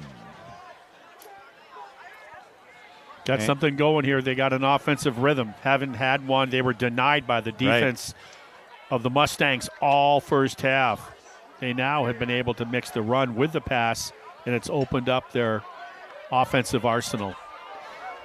All right, second down 4 from the 31. Hansen, Cumber, and he goes right into the pile, and I don't think he got any yardage on that one, Marty. It's going to be third down and 4, and then that's something Ripon has had trouble with in that first half. It was always third and long, and although 4 isn't as bad as what we've seen. No, they've taken away our bread and butter play is Cumber up the A or B gap, and they've taken that away all night long. And there was another example of it right there, bringing up a third and medium needed to about 4.5 yards needed to keep the chains going. Tigers come up to the line of scrimmage on 3rd and 4. So let's see if they keep it on the ground. Hansen to Cumber right up the middle, and he's fighting his way. He's going to be very close to the first down, and I think he's got it. He does. So a nice run and a good effort by Cumber, good blocking up the middle, and the Tigers will get that first down. Cumber's getting up a little slow there. That was off the left edge. Well, he looked a little gimpy on the previous play. Yeah. In the first half, it seemed like he was getting up slow sometimes, especially when he got into the big piles there. But it's 1st and 10, Ripon at their own 35-yard line. So a nice drive here for the Tigers. Got a couple of first downs. This is all about pride right now. It's not about trying to pull off the miracle come from behind win. This is just Tiger pride. Try and get the first downs. Here's a pass to the left side. And nice is it catch caught? by It Martina. is by Dylan Martina. That was beautiful.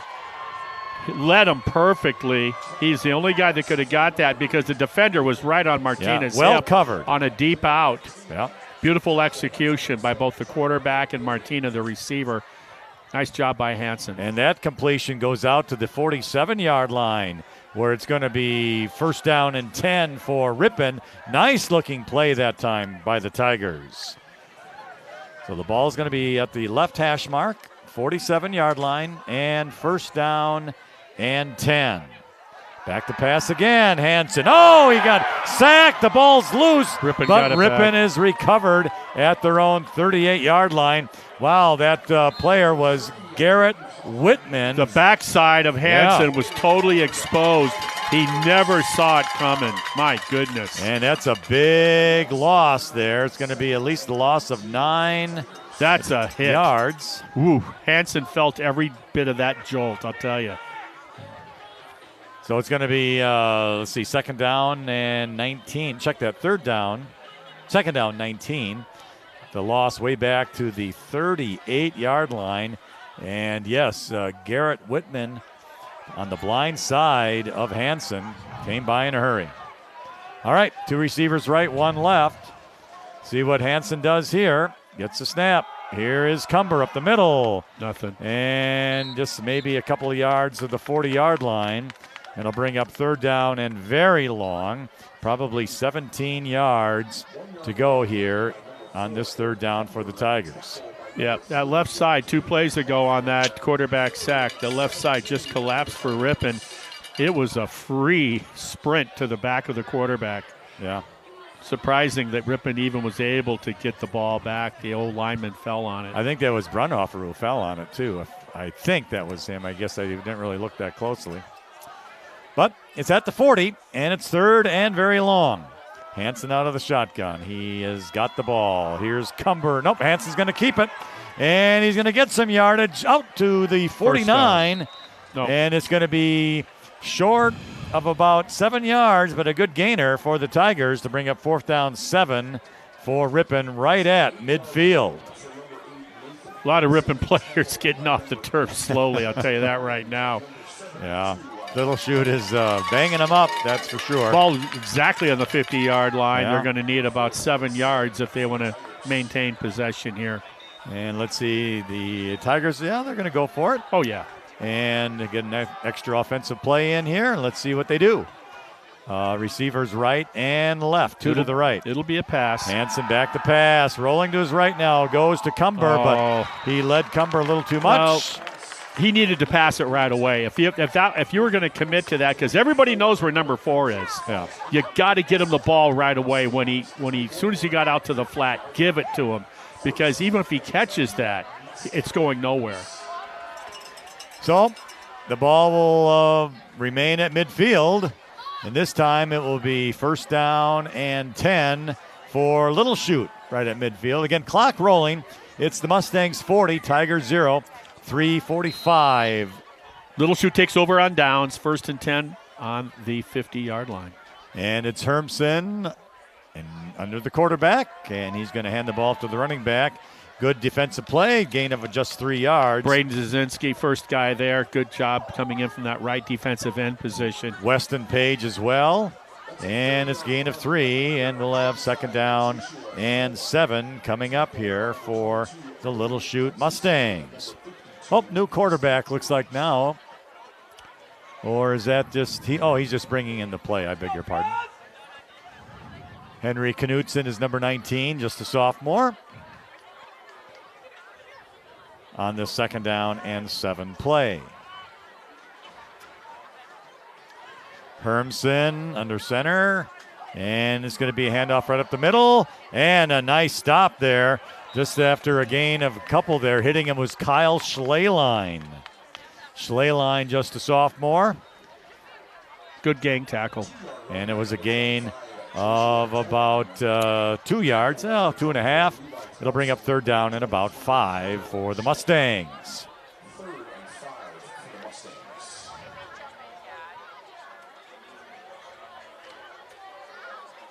Ball's at the left hash mark. And Hermsen goes under center. And here we go. Back to pass. Oh, it's just a Oh, my. Oh, it's a fumble, though. And Moreno Valdez had a chance at it, and I think he's got it, doesn't he? I don't know. Yeah, he does. Yeah. He slid a while from the time he hit the ground. I didn't know if that ball was going to squirt out. Well, I think Little Chute's claiming it's going to be a forward pass, but it wasn't. No. It's a fumble. And John Moreno Valdez, he had ideas to pick that baby up and run the other way. Well, I'm glad he didn't, because he never would have had possession. He would have been knocked off that ball. Well, Ripon gets the break at the Little Chute 41. They got the first down after all, just a little unconventional way of doing it. Yes. That's 2 fumble recoveries by Ripon. They weren't able to do anything on the first offensive possession by Little Chute to start the game. Right. Yeah. They couldn't do anything. And let's see if they can this time. Take advantage of a second life. Let's see what they do from the Little Chute 41. So Everybody, Hansen's in the shotgun. All the Tiger fans want to see him get into the end zone at least once. Hansen to pass, and he's going to scramble. He's up to the 35. Takes a hard hit to the 32. Good job. Gains about 9. 2nd and 1. Hansen putting his helmet into the defenders and makes a good gainer. I'm watching his body language when they get up sometimes, see if they're okay. Yeah. If you got a little bit of a hit, sometimes you try to mask that, not let the defense know if it hurt. Yeah. All right, 2nd down 1 for Ripon from the 32. Could be the last play of this third quarter. Yeah, if they keep it on the ground, it should be. To Cumber, up the middle. He's got some room. 20, 15, down to the 14-yard line. And that's the play we've been waiting for all evening, and we get it here towards the end of the third quarter. Got a nice little hole off that B gap on the right side, it looked like. Guard tackle hole. Good job by that guard and tackle. And then you know what Cumber's going to do. Yep. Once you give him, you got to give him a crack, at least to get started. And then from there, all of his abilities take over. You know, that's something about Cumber this season. I mean, when you were telling us in pregame his numbers, those are just nuts. Yeah, he had on the season 2,599 yards in 9 games.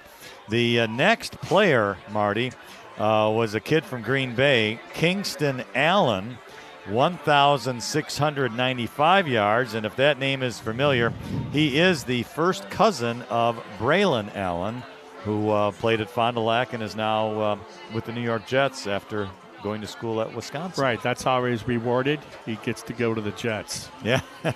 Well, no, Braylon was he was something for his age. What he was able to do. Yeah, once in a generation talent for sure. So, well, nonetheless, the Tigers have an opportunity here. They're down to the Little Chute 14-yard line. Of course, the Mustangs are going to want a shutout, and Ripon just wants to get a touchdown in there to break the ice. You're anyway. right about the shutout. Yeah, with no doubt about it.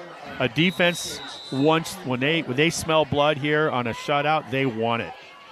And Ripon is going to try and get on the board and on the 14-yard line, prove everyone wrong that they can score here. Hansen, Cumber. He breaks free inside the 10 to 5, down to the 3. Nice run by Eric Cumber, and it's going to be another first down, so it'll be goal to go at the 3-yard line for the Tigers. And Marty, those plays are just simply going right up the gut. And I'm looking to see if they have subs out there, Little Chute. Yeah, I think they do. At that interior tackle positions, those interior down linemen, I think 53 is a junior. Yep. 55 is also a junior. They are not starters. Right. But first and goal from the 3.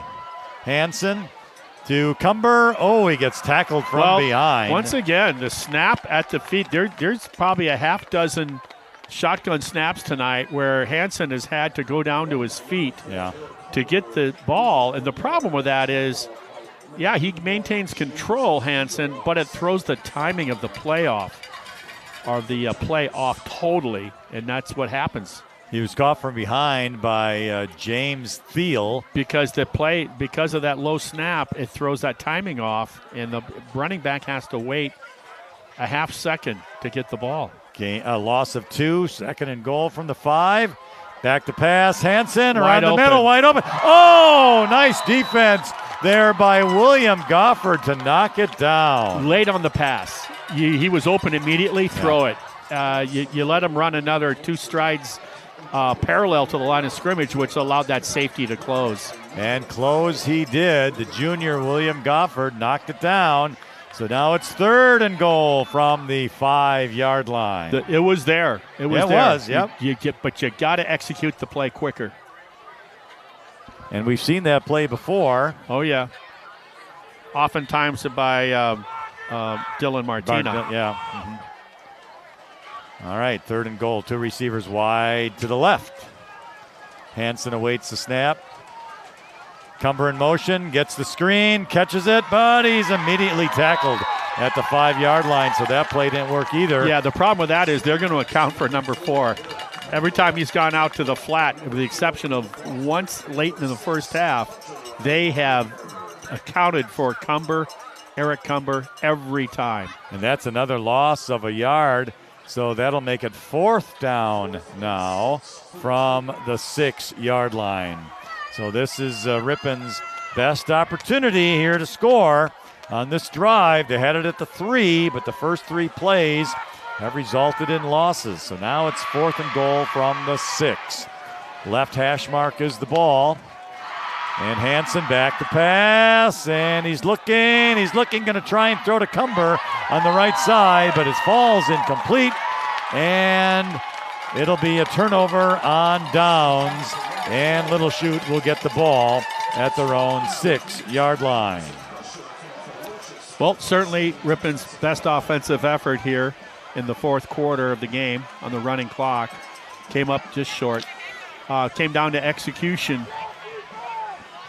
And they were unable to do it, but Little Chute gets the ball now at their own 6-yard line at the right hash mark. And their defense has held. 1st and 10 Mustangs. Hermsen is out of the shotgun on this play. And he gets the ball, hands the ball off to the running back to the outside. He kind of trips and falls down is Joshua Tobon, a sophomore, number 25 for the Mustangs.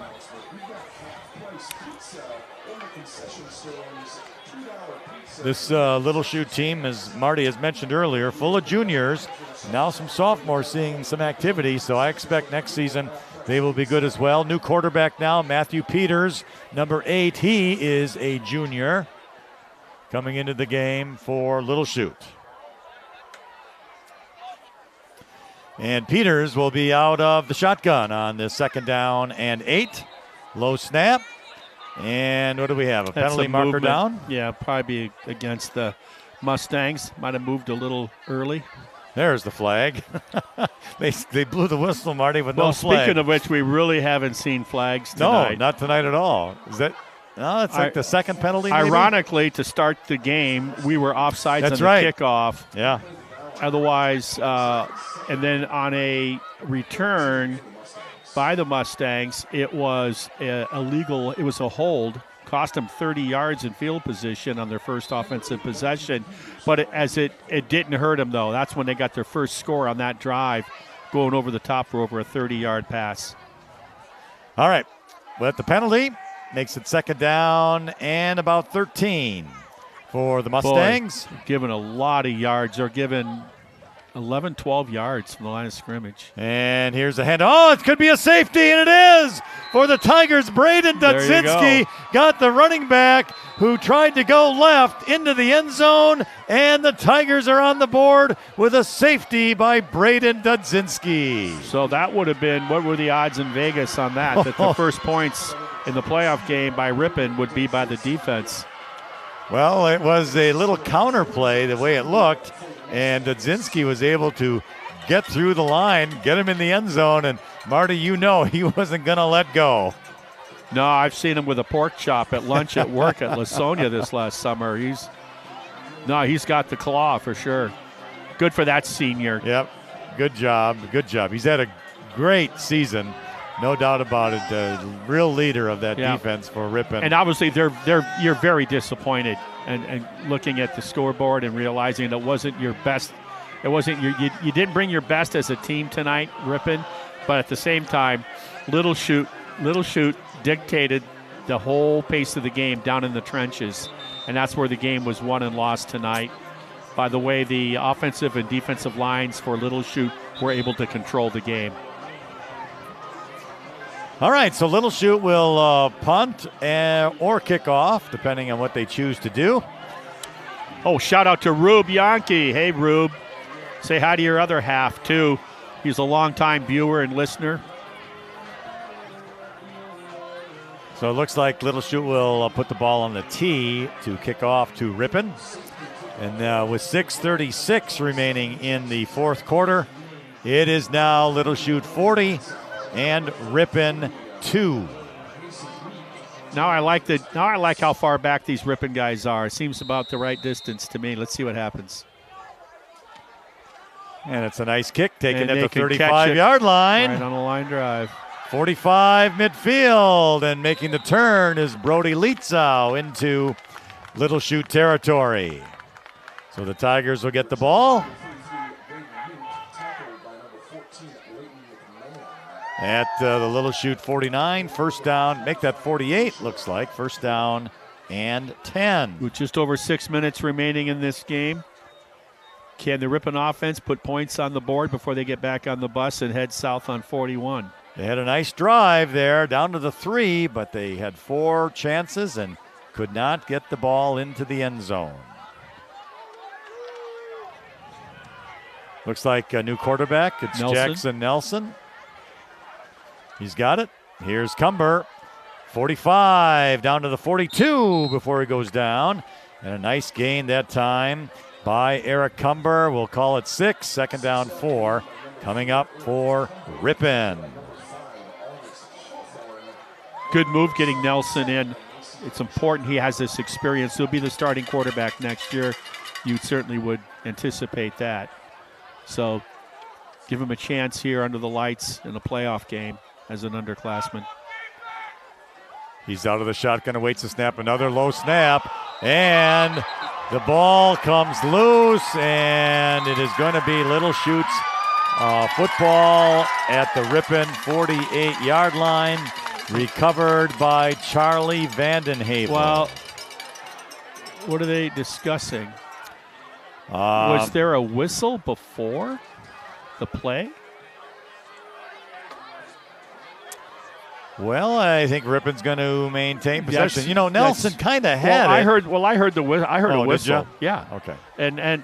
But now Nelson has to be mindful. He's been watching the game, and I've been talking about the low snaps all night. So you can't be surprised by that low snap. You got to be ready for it.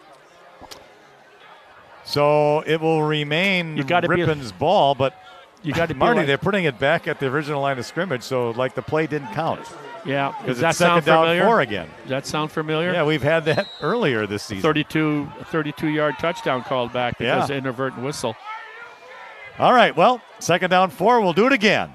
Nelson out of the shotgun, looking to pass. Right side, throws, and it's going to be intercepted at the 34-yard line by Little Chute. He wasn't open. I think the young quarterback decided, come heck or high water, that's the guy I'm going to go to. Hunter Wyenberg makes the interception. Good coverage. For Little Chute. Wyenberg is a junior. He had that inside-out position on the intended receiver. Yeah.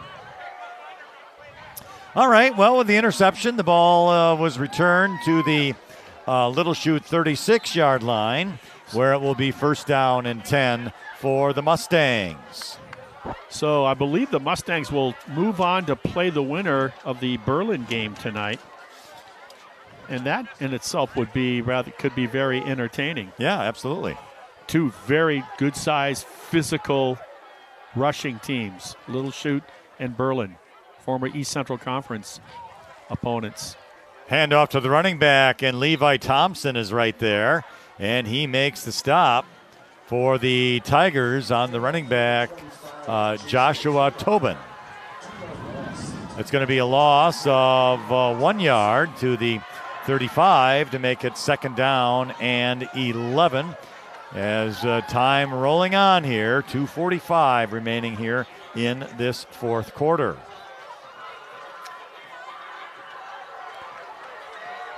Mustangs up to the line of scrimmage. This time the quarterback, Matthew Peters, is out of the shotgun. He's got the ball, hands the ball off, and it's a tackle for loss once again by the Tigers. Braden Dudzinski out there made the tackle. Stephen Brunhofer as well. And it's a loss of another yard to make it 3rd down and 12.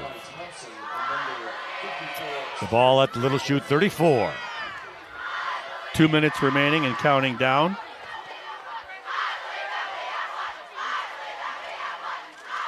The seniors for Ripon, this is their last game. Caden Coots, Brody Lizow, Eric Cumber, Nathan Hansen, Dylan Martina, Braden Dudzinski. Yep. Some nice names. Stephen Brunhofer. Yep. And then William Guthrie. Yep. Those are our seniors for Ripon. 3rd and 12. Here's the handoff. And going nowhere. And this time a nice tackle out there by Caden Coots, the senior that Marty just mentioned. No gain. So that'll bring up 4th down. And Little Chute will punt the ball. Ripon will at least be able to get one play or two off yet before this one finishes up. Yeah, not the performance they were looking for in the scoreboard by the Tigers tonight, losing 40-2 here.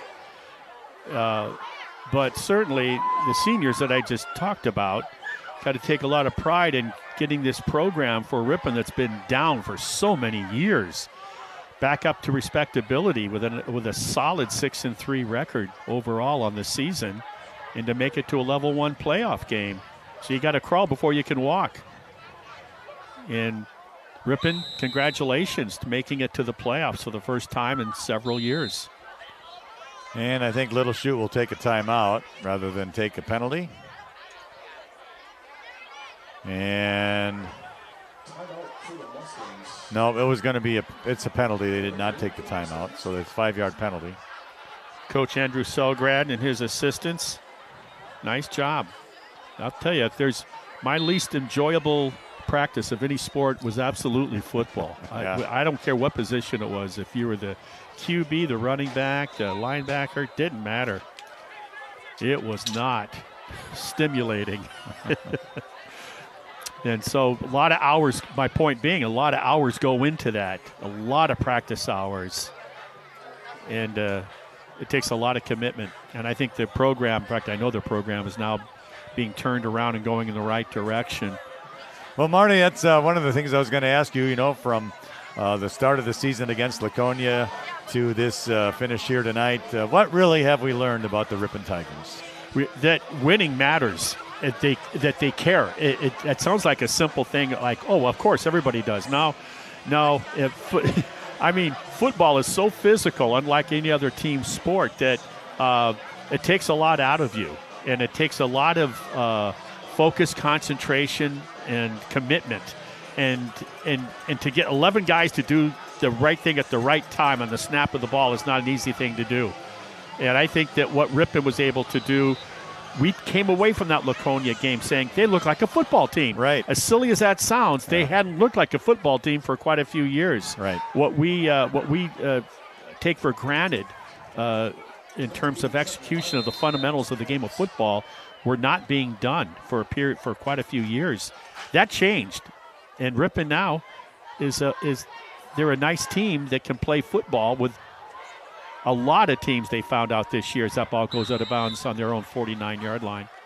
So whether I don't think. So once again, you were handled here by a superior opponent. That's why they were ranked number 2. Could have been very much a ranked number 1 team in their bracket. But they showed us what it's all about. This is a program. Ripon is just learning how to become a program. We're like little puppies out there. Yeah, really, we are. If you think about it. Yeah, we are. It's all. This is all foreign to us. They want to get one more playoff, but they're going to take a timeout. The Mustangs will. Yeah. I think they want to get everybody, all the freshmen and stuff, out onto the field. And I'm talking about, we talked about the seniors. We're talking about the coaching staff. We're talking about, the commitment of those long, boring practices. Hey, Molly Hansen and Madison Koplitz, hey, girls, I don't know how you do it. You're walking around out there. Those guys are thirsty, and you got to go to those practices, and you got to hang around, and you got to commit all that time to it. Yeah. That's not an easy thing to do. Trainers and all those assistant coaches. Well, one thing, Marty, I think you and I and fans of the Tigers can agree on. The program is on the upswing. Finally. Definitely. Yeah. And when you talked at halftime a month ago at one of the home games to the president of the youth football club. Mm-hmm. I'm talking to a guy that I had the privilege of my neighbor that played golf. He was the Mosinee quarterback when Mosinee went to state. He's my neighbor now. Mm-hmm. And we were talking about, he's telling me what's going on in the world of basketball and youth basketball in Ripon. There's a lot to So the pass is an interception, but that's going to end the game. Yep. As we go down 2-1-0, and that'll do it.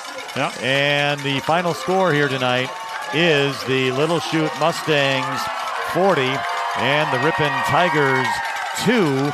But while Ripon did lose this game, the future is looking up for this team. I mean, the underclassmen and everything. Yeah, those seniors that I was just talking about, they're the ones that led the way. They got them to the playoffs. Yeah, anytime you play sports long enough, you're going to get your tail kicked. I don't care if it's an individual sport or a team sport.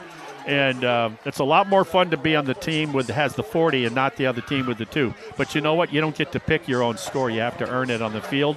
And this Ripon team, like you just said, Lynn, it's been fun working with you this year. This Ripon team has set the template, I think, for the future of what we're going to expect from Tiger football. You're going to see a lot of hard work in the weight room in the offseason, and that includes over the summer and through the wintertime. And these kids, they've got a taste of success, and that when you get that taste, it's just like sugar. You just want more of it.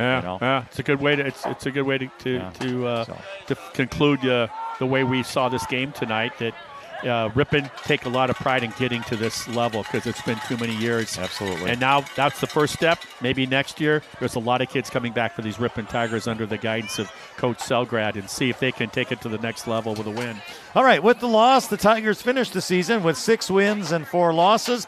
Little Chute Mustangs will move on with 9 wins and 1 loss. They will continue on, as Marty had mentioned earlier. They'll play the winner of the Berlin and West Salem game. Ripon's only points tonight was on a safety by Braden Dudzinski here in the fourth quarter. Nice way for him to end his defensive end career in high school. And we also want to thank Hy-Vee once again, Hy-Vee of Ripon, for doing some sponsoring for us, Absolutely. the Ripon channel, to give you this game broadcast here this evening. So we also want to thank JJ and Patrick and Nyla and Riley. We appreciate their hard work setting all of this up for us to be able to do the broadcast. Yeah, it's just for the pretty guys to show up and just do it. We just show up and say, let's go. That's about right. Well, Marty, you and I will be back together when basketball starts in another month or so. And we got a new girls coach. We do. We got Andy Bradley that's now the permanent boys coach.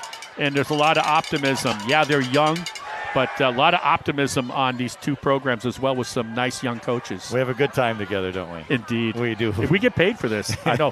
People found out, they found that out mid-season. They couldn't believe it. I know, right? I know. It's just hard to believe. What a great country we live in. All right. Well, again, thank you, the watcher and the listener, for tuning in on all of the 10 games of Ripon Tiger football here tonight on the Ripon channel. It is appreciated. And congratulations to Little Chute. They have an outstanding ball club. Best of luck to them in the future. For Marty Ernzer, I'm Lynn Krause. Again, thank you for watching Ripon Tigers football. The final again here in the first round of the WIAA Division IV playoffs was the Little Chute Mustangs 40 and the Ripon Tigers 2. So long, everybody, from Fitzpatrick Field in Little Chute.